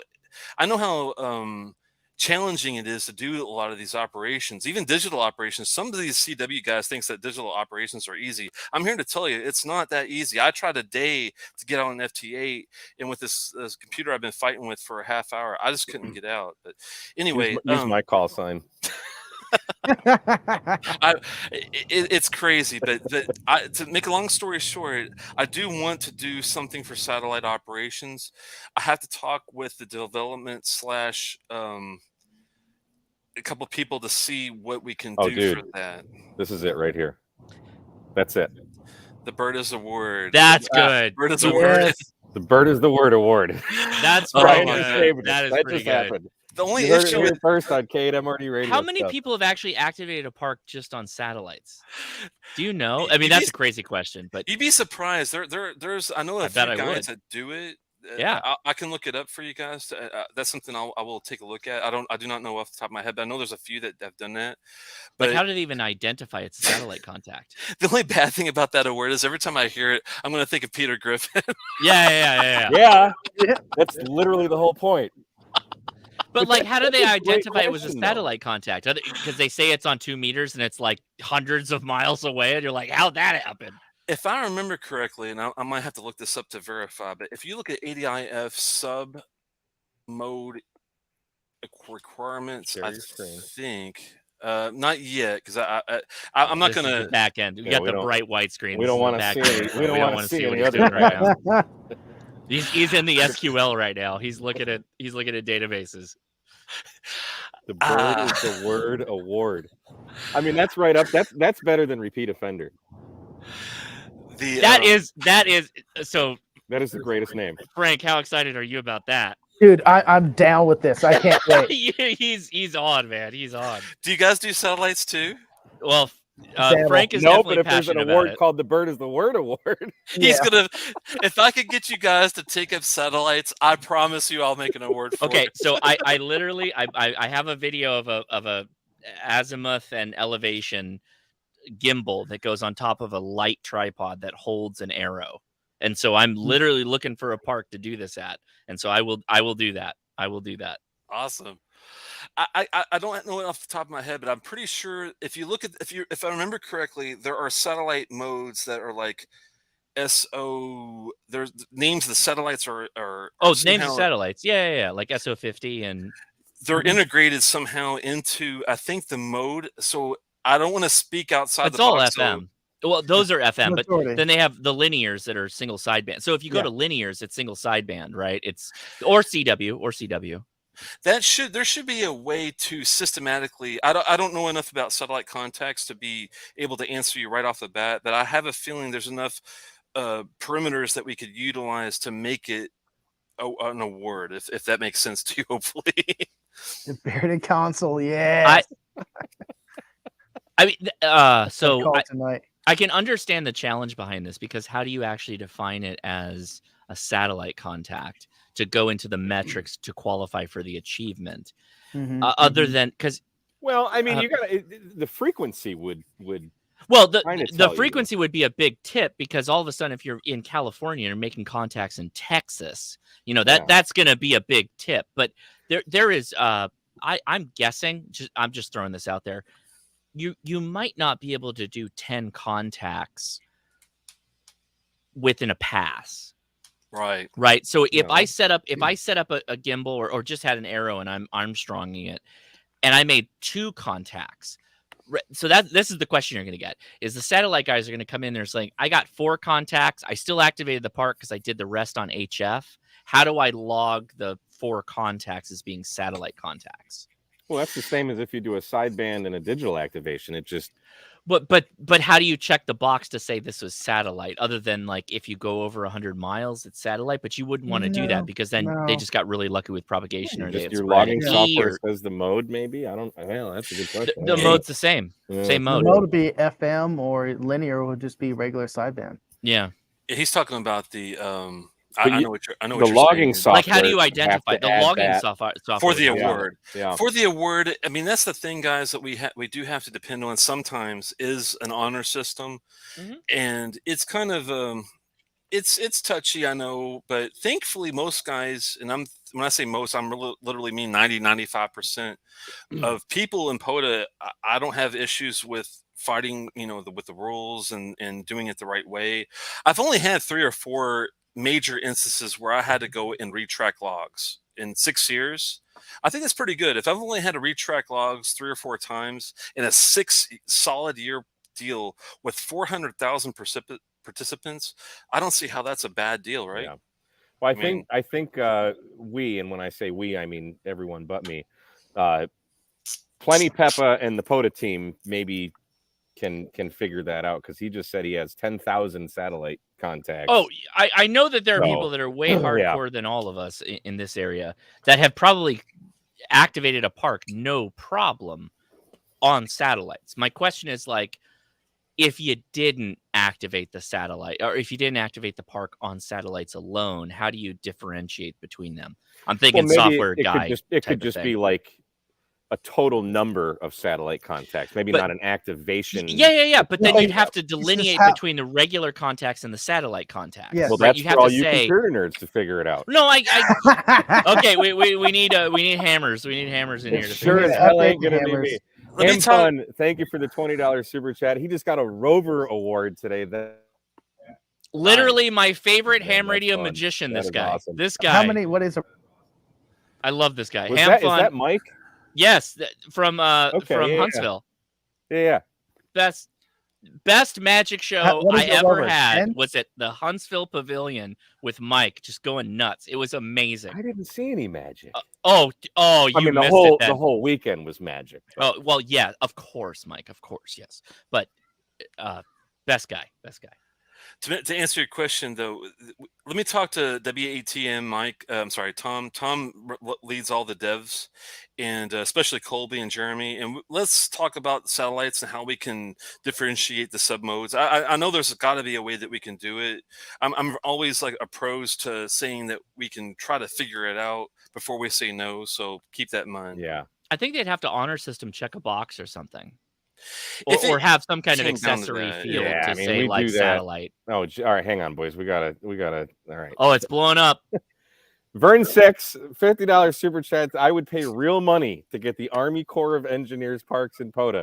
That's real is money. Pretty awesome. That's not internets. That's not funny money. That's not Monopoly money. That is real money. Folding dollars.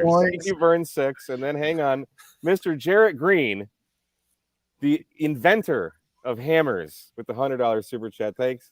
Shout out to Papa POTA. Guys, thank you so much. Thank you. I am just a vessel for what Jason created. I'm just stupid enough to film it and put it on the air because I can embarrass myself. I don't care. But the fact that like there's 217 people still watching is such a testament to our love of parks on the air. That's awesome. And everything that you and your team have done. So thank you, Jason, again. And guys, put a 1 in the chat just to say thank you, Jason. Everyone, I want to see there that. You go. No, hold on. No. Do it now. No, hold on. Right now. You got to think WATAM Tom. Oh yeah. PA0 KGB Martin that oversees all the country admins that we deal with, which is a huge job. Trust me, I used to do it myself. God, the chat exploded. It's huge. You also have wow, what's all the ones? That's thanking to you and everyone involved. Oh my goodness. Yes. That's wild. But hold on. But besides those two, oh my God. anyone that's a volunteer in POTA, please thank them. If you run into anybody that represents the and this is with Josh and Mike and Tank, these guys, I consider them part of the POTA family too, because they do it, they live it, they breathe it. I really appreciate what you guys do on the side too. It's a big bearded family that we have. Yeah. Yes. Yes. Jody in the chat had a great recommendation on how to delineate satellites. There was SSB dash satellite and FM dash satellites for mode additions. So you don't have to do any of your database changes or anything. Just add a new mode for the column. I think that's a great idea. Jody is the solutions person. They got it on lock. I This side love of the the radio comments with from a Jody. 499. Props to the POTA team behind the scenes. Thank y'all. That's Texas for you all for this wonderful addition to the hobby. Thank you, Shane. And I will see you tomorrow. Y'all's good in Kentucky too, you know. Yeah, and once you get south of the Mason-Dixon, it's good. It's good. So yeah, and guys, let's not forget, POTA is 100% volunteers. So be respectful. Respect so that. chill out. Why are we not, I appreciate it, guys, because literally none of us, and I mean me, Tom, the head guys, everyone that's ever done this has not made a cent to do this. We take all the money that we get from your donations, we put it right back in the operations kitty to keep pushing it forward, and we're good. Thankfully, we're good for many years to come. So I don't see POTA going anywhere. Yes, but at the same time, like, just waking up in the morning to an inbox full of complaints can never be fun. So, like, just to reiterate, please give respect to everybody that's doing this. They're volunteering. They owe you nothing. They did this out of their desire to make something happen that the ARRL didn't continue on. And that's no strike at the ARRL. That's just like, no, not at all. They decided to continue this on as something for you all to enjoy. So please be respectful. Like, please. There was especially when we were emailing our logs to be uploaded. Please. I had a great guy. I mean, I would email him, and like before I even hit send, he had already uploaded it. But some guys are like, it's taking hours, and it's not. It's like, dude, maybe he's having. You don't get extra street cred or, because your one log didn't go up. Like, calm down. It's fine. It's I need fine. I need to hire Josh as my spokesperson for POTA because he's nailing it every time. No, because like I know this actually subtly tracks my my work life, right? As a software engineer, like most of the time, everybody's busting their ass all the time, and they want everyone to be happy. That's the goal. Everybody wants you to be happy, but they're doing it for free. Like, shut up. Just enjoy it. Like, enjoy it. It may take a second. Give it a second. Yeah. And at the end of the day, it's just ham radio. That's all it is, guys. Please, yes, please. Hobby. Just have fun. That's be nice to each other. If I'm 117, I try to slow down. I try to rag chew a little bit with you guys to make it not so contesty feeling. I'm trying to roll with the punches. So, if I'm willing to try to hang with you guys, try to hang with us. It's all we're asking for. It's not a big deal, right? When are we going to see you next? Because we saw you at Dayton, and we didn't see you at Orlando or Huntsville. Y'all had booths out there, but you weren't around. There you go. That's the best thing. Be excellent to each other. Yep. So, Jason, are you going to be at Hamvention, or where we're going to see you next? I think is what Tank's going to.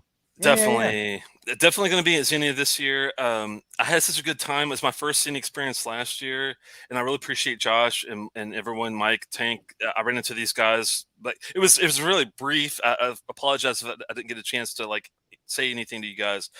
If I don't have coins to you, please let me know, and I'll get special coins to you guys, because I really appreciate what you guys have done for the hobby and promoting POTA and all that too. So please let me know if I didn't get one to you guys last year. I will get one to you this year at Xenia. I'm hunting you down at Xenia. POTA put Shane in a balloon. That's how crazy he's gone over POTA. Yes. And the guy that jumps out of the planes, that's the one that blew my mind. Like, Carlos. Yeah. Carlos was trying to activate a POTA in midair over the POTA site. It's awesome. Now, how does that work? He could do is it. the sky space part of Yes, POTA? it too, is. as long as you're, okay. We do allow aeronautical, all you pilots out there, we do allow aeronautical QSOs. So if you're flying over the boundaries of a POTA park, keep in mind there's lots of really big national forests out there. If you are in the boundaries, we will count your QSOs for POTA. So, That's awesome. and we have, thankfully, a lot of pilots out there, believe it or not, that do aeronautical contacts. That's so just cool. that is the biggest cheat move. That is the biggest cheater POTA move. Talk about You got a quick HF and a road. Cessna, and you pop that thing at idle or low roll, and you're just like chilling and just banking. Oh, come on! But you know you Come gotta love. on! You know you gotta love it though. Oh, I Put it on absolutely do, but it's autopilot the and just biggest keep cheat, circling. man. It's the biggest cheat. Yeah, he's just bank turning and just racking up contacts. It I love it. takes me at least an hour to drive from one park to the next where I live. Oh, Yeah. Dude, if I could just now, some of the parks, like I don't think they're like, some of them are smaller than like what the turning radius of a plane would be, but man. now you show could- me Turn that into a rover. good wind. Show me and that just rover. like, That's what I wanna see. Where's the Lion Hawaiian now? Didn't he have like 80 parks in the Rove for Support Your Parks weekend or something? Just some ridiculous number. Wow. It might not have been 80, but it was like 40 or something that he did. What the hell is it? K7 King Henry 7 something, but he lives around DC, or he lives FHC. around I was here. gonna say that's the only way to do it. Go into those northeastern states. Yeah. Bo KH7FC. I know who you're talking about. Yeah, Yeah. The Lion that's- Hawaiian. that makes me die every time I hear that. But it's true. He faked me out when I first contacted him. I'm like, aren't you in Hawaii? Right? But he's too loud to be in Hawaii. He's right next door to me. No, it's all good. He's a good guy. He does help POTA in the background. He does do some stuff for us in the background, and we're just lucky in the East Coast, unfortunately, to have a lot of trail systems here. And I know it makes it really tough for the West Coast guys, but you guys do have a lot bigger parks that you can get to, like Huge. I mean, Huge parks. huge, massive Yeah. parks. I'm not complaining. I'm not. Again, I want the Target parking lot in Cerritos, California, if I could. You would be surprised. No, actually, that- I would like Don Knobbe Park. That would be my perfect thing. But most of the time, to be honest, and this isn't like again, I'm not comparing the two. But Southern California is filthy with soda. Like we have so much summits on the air. So I can't really complain because, both of them are, we appreciate them. It's an amazing service to our hobby that everybody's doing. I'm good. I'm good. If I want to do a POTA, I'll do it. If I want to do a soda, I can do it. Yeah. I don't have any complaints. Now, if we could only get rid of that private property thing and make my house well, POTA that's spot. the new achievement. That is. Ain't gonna happen. It's called for the anybody. Daybreaker. It's called the Daybreaker achievement. I've when you noticed kicked that, out a feds. I've noticed that's the new menu of the day for POTA admins is private versus public property has been something that's majorly come up this last week. And I hate to tell people the reason why I have to be careful of the private property situation is because we don't have every man's right that they do in Europe. See, soda was a European venture. Yes, that's right. And every man's right is big in Europe, and you can walk everywhere and not have to worry about trespassing.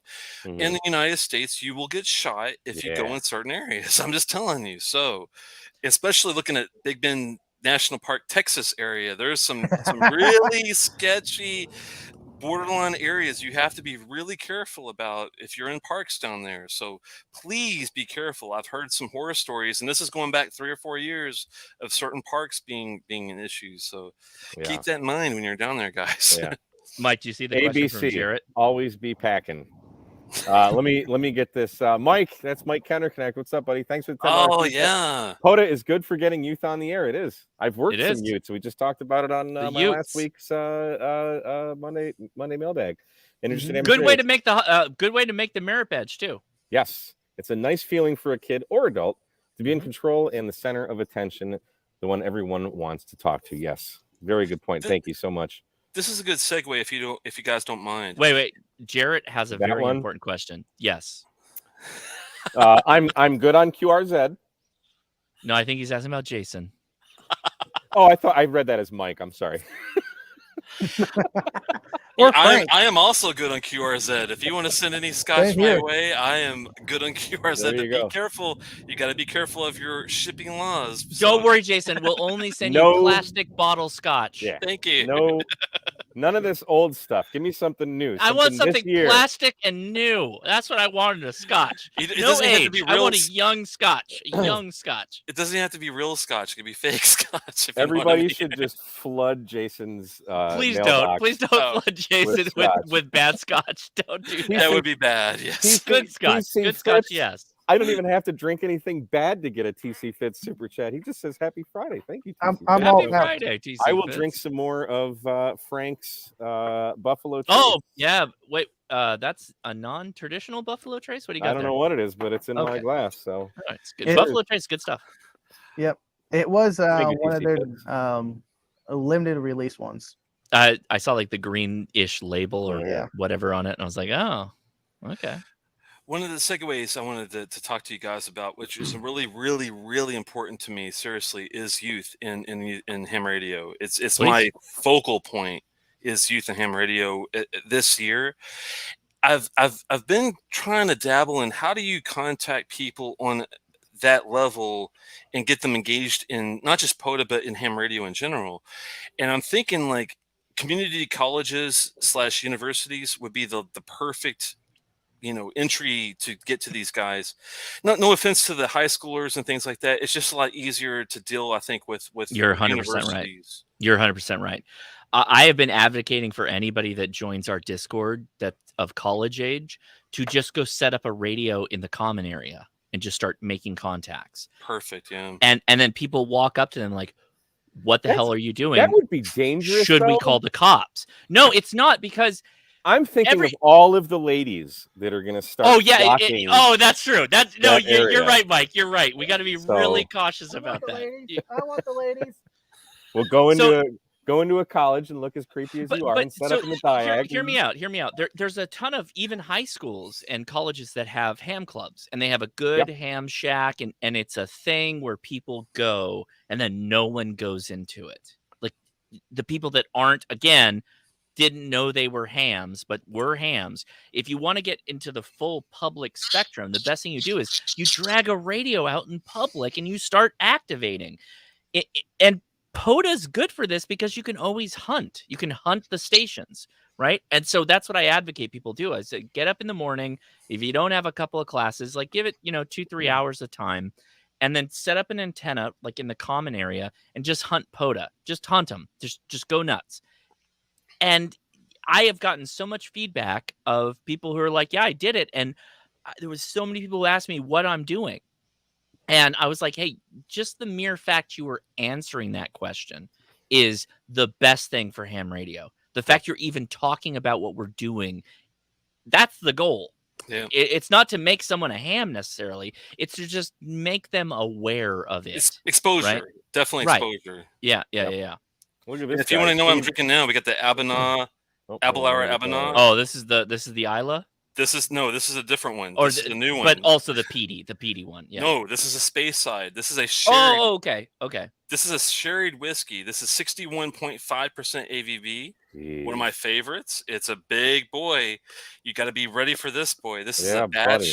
96 batch. It's It's a sherried whiskey? It's a sherried whiskey. It's Scotch. Oh, wow. I like the higher proofs. I would love to have some of that. This is this is 61.5. So we're talking some AB proof, guys. Calculate it for me, Tank. Can you do that? 61.6. Yeah, Tank, do those maths real quick. I'm going to say thank you to 61. Steve. That's 122. Woo, yes. KO4AFL. We know Steve is a big POTA team member. We need to get museum shops in POTA. You know what's funny? I used to also my Elmer, if you guys don't know, is K3LU, Euless Fleming. He's a really good operator. He got me somehow on board the NS Savannah, which is a local ship. It's a nuclear cargo person ship that they used to use back in the Mamie Eisenhower, the wife of Dwight Eisenhower, was the christener of the ship. It was for Atoms for Peace back in the 50s, 52 to be exact. And it's in Baltimore, Maryland right now. And it's an actual nuclear ship with a nuclear reactor still on board.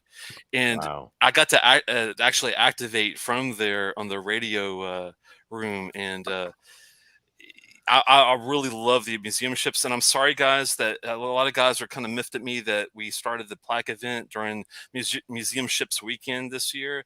And I promise you that it's not. We're not trying to step on toes. I love K3V, which is the NS Savannah that I operate from Museum Ships Weekend when I get a chance. But we have tried to really be careful in stepping on toes of any contest that was going on. It was the only time that we could get everyone on board was the first weekend of June, unfortunately. And JJ0VGD, thank you for the, is that 1,600 yen? Yen. We're international now, boys. Thank you so much. Domo arigato. Extremely. Thank you. That's awesome, man. How cool is that? Oh, wait, hang on. Did I see another? Jarrett Green again. Jarrett must be drinking hardcore. He's throwing out the money. POTA has been the easiest way for me to show folks how much fun amateur radio can be. My younger brother in college is activating his first park this week, and that's awesome. Good. Thanks, Jarrett. Thank you so much, man. Make sure he downloads an app called Hamlog to log. No, I'm kidding. Don't use Hamlog. Hamlog sucks. Download Hammers, HAMRS, hammers.app. Best portable logging software that is out there. Thank you so much, Jarrett. Appreciate you, Jarrett, getting the word out for POTA too. He was instrumental in starting with development team and kind of knowing what we needed and what we didn't have. So I really appreciate his work on the side as well. Yeah. And how selfless to just like, I'm going to make a logging software that we can use for POTA. It's beautifully used for POTA. I was using an app called Hamlog, and Hamlog. It wasn't the shout greatest, out to the old school, but it worked. And then, what was it, like it was right after I moved to Texas, this new thing came along. And I think it was Kyle, AA0Z, like DM'd me. And he's like, hey, did you see this new logging software called Hammers? And I'm at work, and I'm like, huh? So I immediately stopped working and went and downloaded it. Quick, I have to put it on my tiny iPad. Yeah, and it's great. It's very fantastic. good. It's absolutely fantastic. So do all three of you use Hammers as your regular logging software? I'm just curious. On mobile. For portable, yes. Yeah. I mean, it's not my main not logging at home. software at home. Not at home.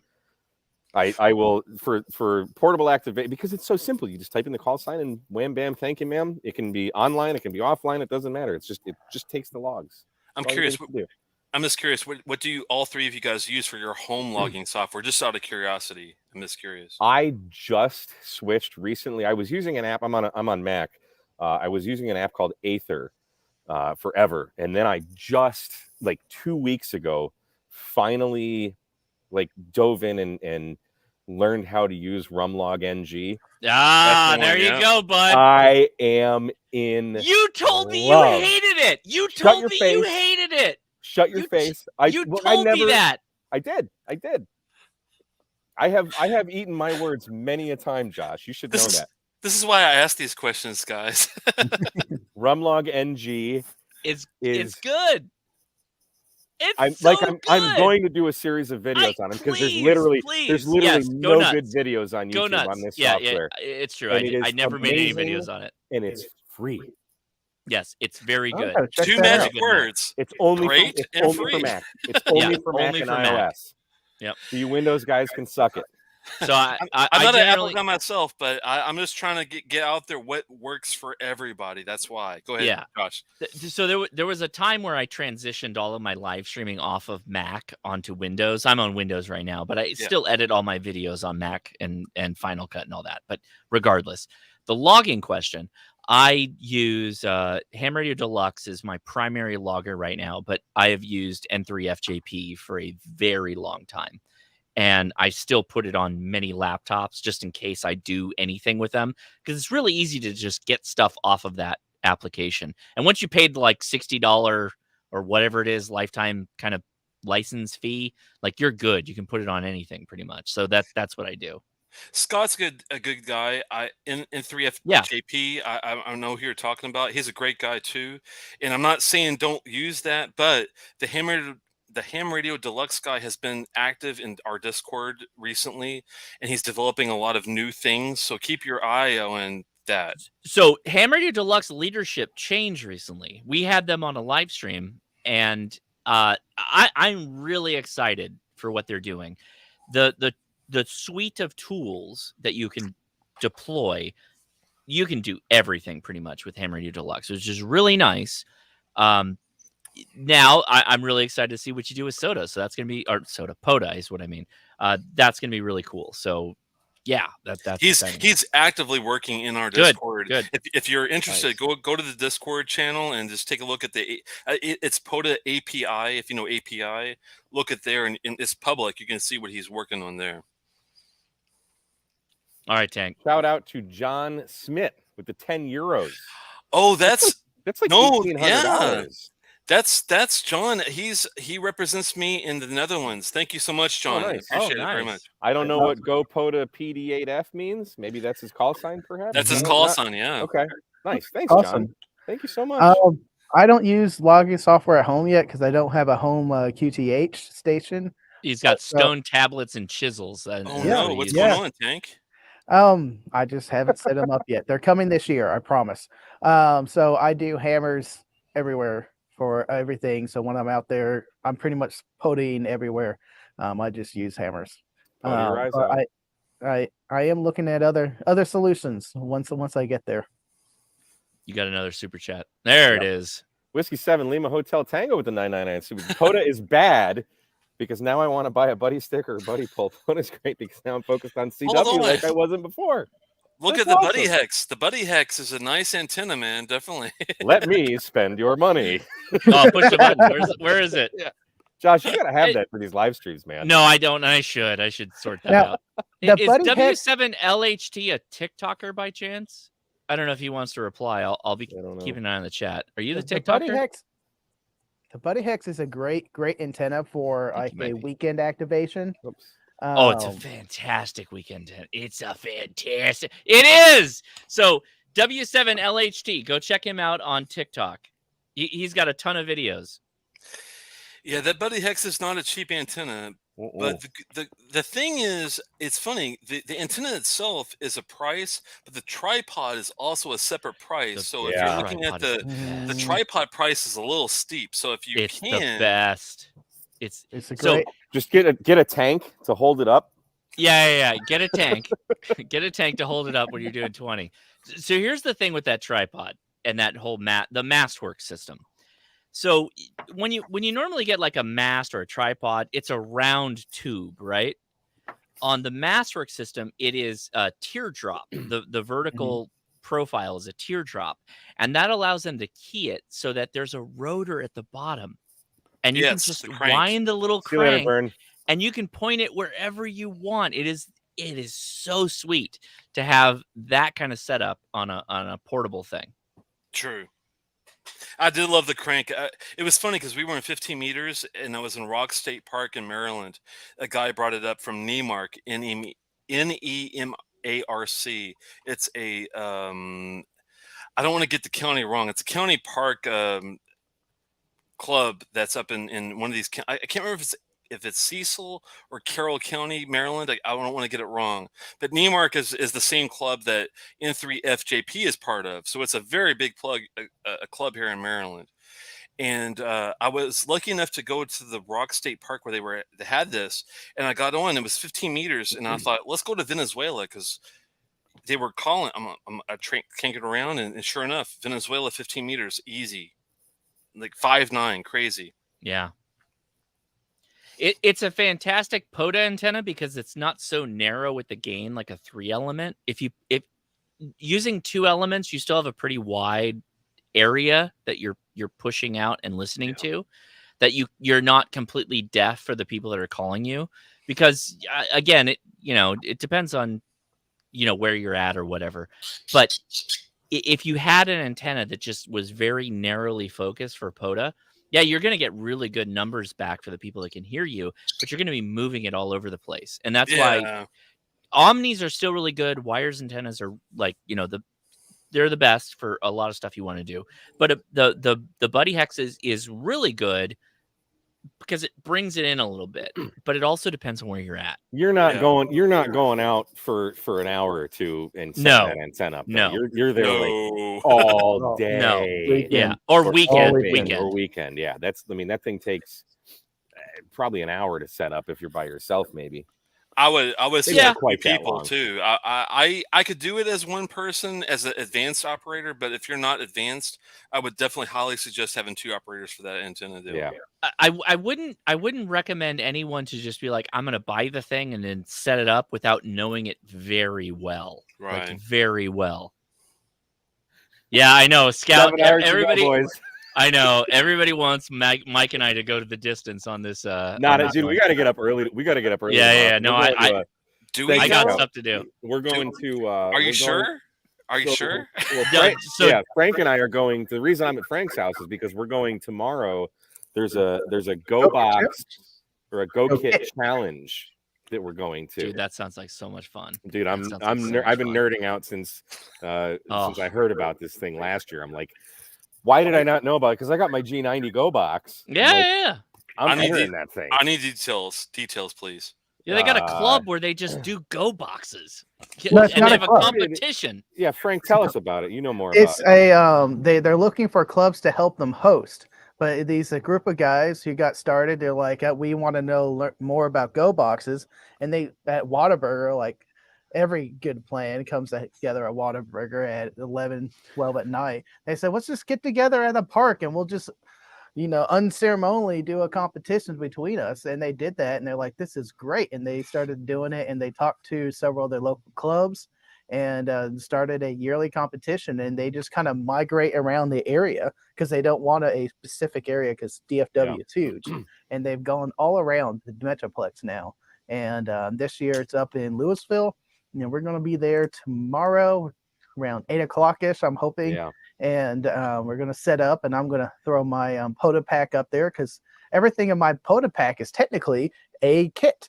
So it's not a box. It's not a box. Not a box. It's not a box. Mine's in a freaking Apache case, my G90. Yeah, it's a good kit. But so this thing started off, we were on Frank's channel. Tank Radio. On Sunday. Tank Radio, go subscribe. And we were talking to the guys who started it, and they said it started off with like 8 people. Frank, drop the link. Drop the link. They said it started with like 8 guys, and then last year there was like 20 some odd people. Oh, I love it. I love this year, so much. Like, I mean, if anyone's watched my channel I posted this video probably 3 years ago when I made this Go Box out of my G90, but it's like it's basically take my Big Geek solar boxes and make it smaller and put a radio in it, and that's my G90 Go Box.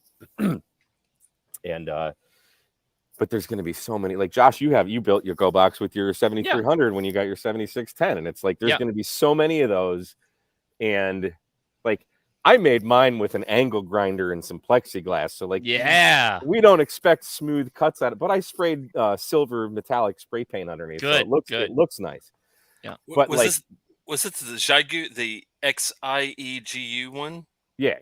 Okay, gotcha. G90. Yep. I want to make sure I was on the right radio because I haven't got to mess with one of those, but I want to try one definitely. It's a cool radio. It's good for POTA. The G90 is a good POTA radio actually. It's got enough power that you're not going to be undergun. You might not be slammed with a pile up, but you still will, but you won't. You can carry it really easily in a pack. How do you combat the temperature issues with that radio? I don't. You don't if you're doing single sideband. You only need to carry about that if you're doing digital. Okay. Dude, my G90 has gotten so incredibly hot just doing sideband in my car. It gets hot. It was sitting on the dash, and I'm doing like a 30-minute POTA activation on my lunch hour. This thing is so hot. Through it. I mean, it literally hurt. It almost burned my hands. It got that hot. I do not care. Now with POTA, you can do QRP very easily because it's not you're trying to get to that station; they're trying to get to you. Yeah, exactly. So you can sit there and call CQ, and if they hear you, they're going to come back to you. I'm hopeful that most activators will recognize this. That you don't have to be 100 watts. You don't have to be like this crazy QRO. You can be QRP and regulate the pileup that you want. Go ahead, Mike. Sorry about that. Oh no, I was just agreeing with you. No, I will say that the important thing is the antenna, as always. Please, everybody, if you want to go do Parks on the Air, have an antenna that you've tested at home or a local park. Take some time. Like, seriously, take some time to just work that out, because once you work that out, everything gets super easy. Or much easier. And then you can go into any park you want. You can set it up vertically, you can set it up into a tree, or you can do whatever you want, and it's still going to perform just like it did. Trust me, if you do the work in front, it will save you a ton of time later, frustration, a lot of frustration, and then you'll be up there, and you'll have a great time. You really will. Yep. I worked Stuart M0. Was it TTQ? Yeah, I think so. I worked him at Huntsville State Park. I was using my 705. I forgot my external battery, so I was only 5 watts, and I had the KM4 ACK antenna. I don't know if can't remember if it was a park to park with him, but from Texas to England with 5 watts, you don't need much in a park. Yeah. Damn, and your that's noise crazy. Your noise floor is like 0, so you can hear like. I'll give people like 5x1s because they're not even my meters at all. But they still sound great. Yeah. That's what I love about home. I can't do that at home. That's what I love about getting out to the parks is like my noise floor is literally S0 most of the time. So when people call me and I'm like, "Hey, this is Whiskey 3 Alpha X-ray. I can't copy you. You're please QRO if you can. Please QRO because I have a S0 noise floor. I need you to QRO if you can." That's usually what I have to say. Sadly, like there's literally nothing below you. If I can't hear you at nothing, that's a bit of a problem. You can boost it from 5 watts to 6 watts. Right? Yeah. To answer a question, I think we all find the G90 pretty reliable.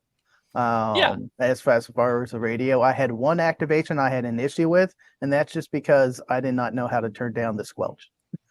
For some reason, squelch got turned on. I'm like, I don't know where it is. You need to know how to use your radio in order to make it work. Yes. Well, I today, like even doing SSB versus digital and going back and forth, I noticed myself trying to adjust the squelch a lot. So to you guys activators out there, I know how hard it is to try to get the squelch just right. It's not easy.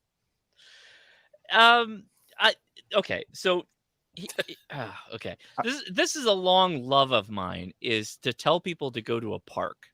You just gave them a reason to go to a park. For a long time, I've told people, go set your radio up in a park. Just go to the park bench. Don't get crazy. Like, don't put out 12 bags or whatever, but just put your radio on the table and set up an antenna and see the difference. Yeah. When you can hear silence, like if you're like me and you put a radio on your shack or whatever, and you have like an S3 noise floor just to start, right? You're like, wow, that's a little bit tough. And then it starts going north of that as people get home and they start plugging their devices in. And then, it's through the roof at that point. But nothing is a replacement for a completely silent noise floor. And we can't experience that like how the older hams used to do back in the day, because they would go home and there was no crazy Chinese electronics that had spurious emissions all over the bands. They just went home and turned their radios on, and they had bad receivers, and they heard better than we do now because our receivers are still better, but we're saturated with noise. But if you go to a park, it removes all of that, and it makes them like superstars. You go from having a QRP radio that like, I'm deaf and I'm trying really hard to break a pile up and I can't hear anybody, but you go to a park. I can hear. Right. You go to a park and you hear everything. You hear everything. I remember several times when I first started getting into portable, going to parks, setting up everything. You get everything plugged in. You turn everything on. And you sit think in it's front of your broken. radio. Yep. And you're like, the meter's not even moving. And you're like, wait, what's wrong? Right. Is the antenna hooked up right? Oh. I have to turn the preamp on a 20? There's no noise. I never use my preamp. but there's just nothing. There's no Gone. need. There's no need to use a preamp in POTA. It seems like, right? No, I never use my preamp anyway. But honestly, like right now, here's the coolest thing. Everybody watching right now, you're a part of the people that are getting in on what I would call a couple of floors up from the ground floor. Like you're getting, if you're thinking about doing a POTA, we're literally walking into a very strong solar cycle where 10 meters is going to be insane. Like you can, oh my gosh, you will be able to do QRP on 10 meters and get everywhere in a couple of years. Like we're talking about 2025 being the peak. Everywhere. We're already seeing, I can easily hit the East Coast without any problem on 10 meters or before noon in California, from Southern California, no problem. So when you start just amplifying all of our rates of the sun right now, we'll be getting DX, we'll be getting all kinds of crazy stuff. If you get out there early, you will literally get European stations, no problem with Parks on the Air, no problem. Oh yeah, all day. I just took a couple people out to the park 2 weeks ago. Don said on your podcast, or at Field Tech, before Don got he's there, awesome. Me and Evan were out there. And Evan's calling CQ. We're getting England, we're getting Spain, we're getting France, Germany on 10 meters. Yes. Let me. Here's a hot tip for anybody wherever you live in the States. Okay, get to the POTA location just before, like, the sun kind of crested, right? And you start setting up, and then just get ready, and then turn that sucker on and start calling CQ. Wherever you're at the gray line, you're going to get the other side of the gray line. And that's you will exactly be right. killing it. You will be drawn in DX that you've never experienced before on HF. And the noise floor is what solves the problem, because you can hear them. They always wanted to contact you. You just can hear them. That's the point. Here's the thing, guys. The gray line is the realization of everything worldwide, international. You want the gray line to be there, and he's right. It's if you time it right, please go to VOACAP, VOACAP, point to point, and program in where you are, your antenna system, where you want to contact. You can actually schedule where the DX is anywhere in the world, and you can schedule yourself where you should try to contact this DX entity. It's there. I'm telling you. But also, I will say, don't completely trust VOCAP. Still go out there in the morning and set that antenna up at the early morning and get on the air. Do it. It doesn't. You don't have to get DX to still have a nonstop pileup on POTA. You will be. I was slammed the entire time. The last I did, it was 109 contacts in a little over an hour, and it was nonstop. It was a nonstop pileup. What band were you in? It was only 10 meters. Oh wow! It was only 10 meters. So 10 meters, California. What DX did you get at the time? The most adjacent contact was Texas. And then everything else was the East Coast, and then South America and Alaska. So it was literally coming off the edges of the Delta Loop to Alaska, and then it was just beaming everything east. Everything was east. Did you wait to get Europe or any other continents that you were doing there? But so you go watch the video. I just posted it today. But by the time I got the radio on the air, it was around like noonish time. So gotcha, most of the UK and all that was probably out of bounds. But if I had gotten out there earlier, absolutely they would have been available for sure. I feel bad for you guys in California, because it is a science to timing. Timing is the essence of ham radio, guys. Well, this is the gamer aspect of it. It's min-maxing. You're min-maxing the gains, right? So if you want DX, you got to wake up in the early morning or stay up really late. Like that's how DX works. If you want Japan from the East Coast, you got to stay up late. And if you want the East Coast, if you want Europe from the West Coast, you got to get up early. Yep. That's how it works. Like that's it. It's min-maxing ham radio. But once you figure that out, like that's the entire game.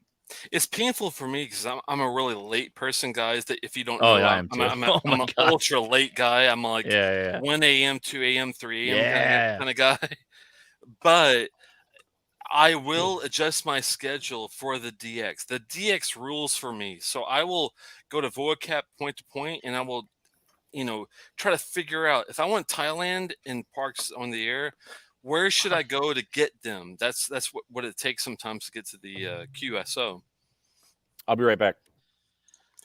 Hey, welcome How's to it going, the Tank Tank? Radio Show. Got a little cold. Tank's taking over. We got a Tank takeover. Tank has moved inside the. So what's going on, Tank? What would you say is going on over there that you had to go inside?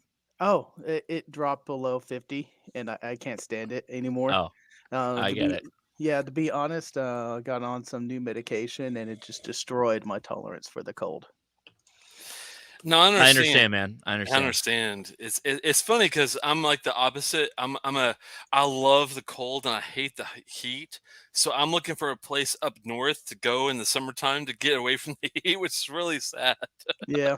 Well, Matt, when I was in college, I was outside in shorts, no shoes, and a t-shirt when it was snow on the ground. Like it didn't bother me. But now I'm just like, oh. Do you like the cold or the hot, Josh? I'm never happy anywhere, I guess is the right answer. Is that like I love you have to have a preference though. I guess summer. I guess hot. Yeah. Because so I guess this is all my logistics brain kicking in. Like if it's cold, that means I'm probably gonna have to shovel snow and do all this extra stuff. But if it's hot, I'm just uncomfortable. But I don't have to do a lot other than deal with bugs or whatever. That's right? the thing. I hate yellow jackets are my worst enemy. I hate yellow jackets. Anything that's stingy, any wasp, anything like that is my worst enemy. I swear to God, I do not want to do anything with that at all. I run away. I am all about winter. Winter is the best time. Go ahead, Mike.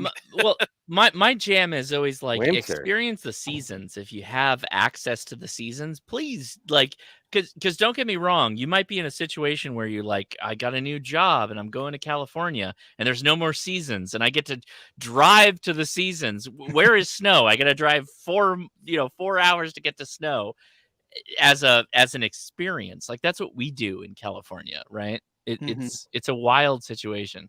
I feel I didn't move far enough south. You belong in Chile, my friend. I don't want anything to do with any season other than summer. Have you ever heard I do of Chile? like the winter. I do like the winter. No, Chile Live is up north, Josh. Chile is an awesome. Chile is an awesome country in South America. You need to go there, Mike. I'm telling you, you love it. Yeah, I should have just moved to the equator. Ecuador or Chile. Ecuador and Chile anywhere. are going to be your best friends. Yeah, I screwed up. No screw up. But I'm just saying you probably would like that a lot. I'm sure I would. I'm from South Florida, so that's like. And then when I was like 8, my brother's like, "Mom, can we move to Michigan?" And she's like, "Okay." There's a deeper story to that, but that's pretty much it. So I hear you there. And I was like, no, I'm freezing my ass off right now, and it's probably 45 degrees out right now. It just crested below 50. I was like, that's it for me. Nope. When the sun is shining, it's fine, but once it's dark, it's like, no, thank you. Yeah. But no, I need it to be hot.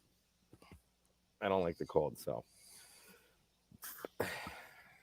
2 hours 11 minutes. I don't know. I mean, Jason was like, "Can we do a?" I said this in the beginning. He's like, "It's Friday's St. Patrick's Day. Are you sure we want to do a live stream?" There's still 227 people watching. Oh wow! So, I didn't think it was that many. That's crazy. That's good though. I think we did okay. That's awesome. And I think we pretty much covered everything that I wanted to, and then we talked about whiskeys and. We didn't talk about cigars yet. I don't know enough about cigars to wax intellectual about them. Definitely not doing a 9-hour live stream. We do need to end it. I don't know where Josh. Maybe he went to go make water, but yeah, Jason, is there anything else we need to touch on here? Or? It's up to you, man. I think we cover everything if you want to. I'm just trying to buy time until Josh comes. I know. Ken's I'll where's talk Izzo? about- We need. I'll to talk where about is Izzo? He's probably working. Is that Ken Lewis W3AAX the KL station? He's asking where is Don Izzo? I don't know. I was hoping he'd be in the chat. He's in a hot tent in a garage. Yeah, that guy is. And for anyone that doesn't know, Don Izzo is a very important POTA station to contact. I'm telling you right now. Yes, Whiskey 1 Foxtrot Yankee Golf. If you don't have him in your log, you're not a real And ham. a great guy. There you go. Very good guy. sense of humor. Very good guy. So he's one of the best ever, man. I'm telling you. Yeah. So Josh, we were just we probably should start wrapping it up here. We're Sure 2 hours and 13 minutes in. I'd love to. I mean, I'm sure we could talk POTA all day, but we do need to start wrapping it up all day and all night. We got to get up early and do more ham radio activities. You got to go boxing. That's right. We got to go boxing. Yes. So I do want to say thank you all, especially Jason. Thanks so much for coming out. It's been a long time in the making. We finally got to get you on the channel here. So thank you very much for your time. And thank you for putting all this stuff together for us for the POTA's website, bringing everyone in and doing everything unsung that you do and all your team does behind you. Please thank W3AAX, Tom Martin. Please thank PA0KGB. I'm telling you, Martin. Thank all the POTA volunteers. I really appreciate all what they do. It's really awesome. All right, Scout 75's got a question. Jason mentioned you had a list of potential parks to add. Could you post that list on the POTA website? Then people could quit asking. Oh, and he had a great beanie. Oh, he had an amazing beanie on. Whoops. Where did he go? It's already with. Oh, that beanie. That's a good beanie, sir. That's a good beanie. It's already with John Ford AB0O. That's AB0 Oscar. He's my North American representative for all POTA aspects. So if you have any issues with North America, please contact John Ford AB0O. AB0O. There you go. There's your answer. You heard it here first. Josh, anything you want to finish off with there, buddy? Behind me, or I guess my backdrop, is tomorrow on the live stream. We're going to be talking about why you would want to buy either the 705 or the KX2. Ooh. I think I might have. I there. Yeah, it's hot. It's very hot. You know, I will say so. I'll give the spoiler alert to Mike's community here. The honest answer is you can't really go wrong with either radio. They're both fantastic radios. So if you've already bought one of these radios, don't feel bad. They're both really good. But we're going to go into why one might want one over the other and why, I think, is what my point is going to be. It's not going to be a versus match because I think that's not fair in any case because they're both fantastic radios. And I think that's important to let everybody know that either way you go is going to be good. They're all good and radios. then in the Discord after chat, we have an antenna fight. Yeah. Then we talk about what antenna you put on them and how you can make them the best possible transmitter. That's right. Jason gets the idea. Yeah. Well, I hope the punch is resonant. Yeah. See, hang on. Where did it go? 1.1. Always Always be resonant. 705 with a tuner would be best. No, I disagree. No, See, shots are already fired, dude. I know we're already gonna do the video right now live. So you don't need a tuner. Oh my god, this is all gonna come up tomorrow. Fight on Josh's channel about that. Yeah, we're here to celebrate POTA. No, I'm down with putting a tuner on anything. I don't care if you want to tune up I'm with you there, man. I love tuners. if you would like to tune up a park plaque that you're at with a tuner for your radio, go nuts.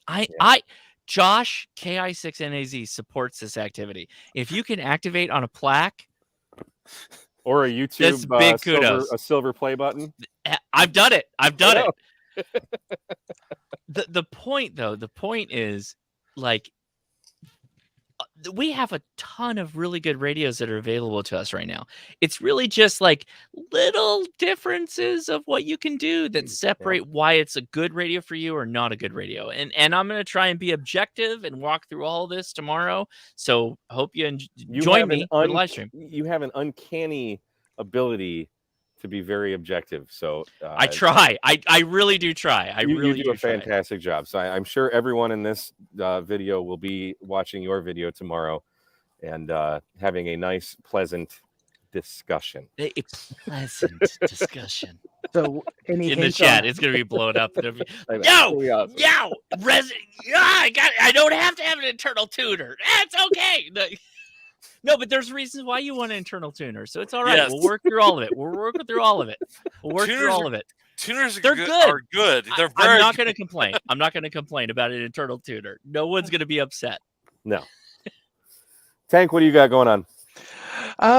Coming up next week, it's going to be, I'm trying to get out Monday my video for the Go Kit Challenge. I'm looking forward to it. If you're in the Dallas-Fort Worth area, go ahead and head out to the Go Kit Challenge. There is not a website for it. Oh, I just closed There's a link to the flyer or something, though, isn't there?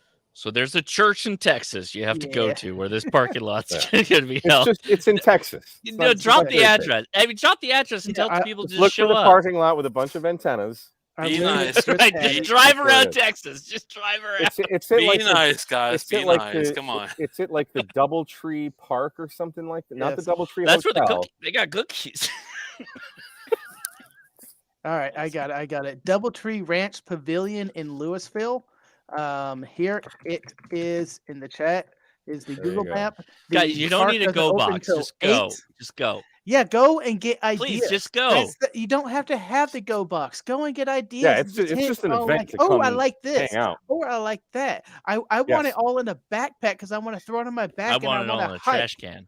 You want it in a trash can? Yes. I want it all in a trash can to be EMP proof. Yeah, that's around here. There it is. Jason's showing off right now. My Christmas trash can right there. There you go. So look for that. I'll be filming a video. Shane from this side of the radio. I just texted him today. He's going to make it. He's like, I didn't even know about it. So he'll be there. So apparently there's going to be at least 3 videos because I'm going to be filming one, of course. And it's going to be a lot of fun. I'm super excited for this. So that's it. So you guys are all watching my channel, so you know who I am. So I don't need to say anything else. Again, all 3 of you, Josh, Jason, Frank, thank you so much for spending your time. All the viewers, all the super chats, thank you guys very much. I appreciate it. And we'll see you again on another episode of KWMRD Radio Stuff. 73, guys. Thanks, everybody. Bye.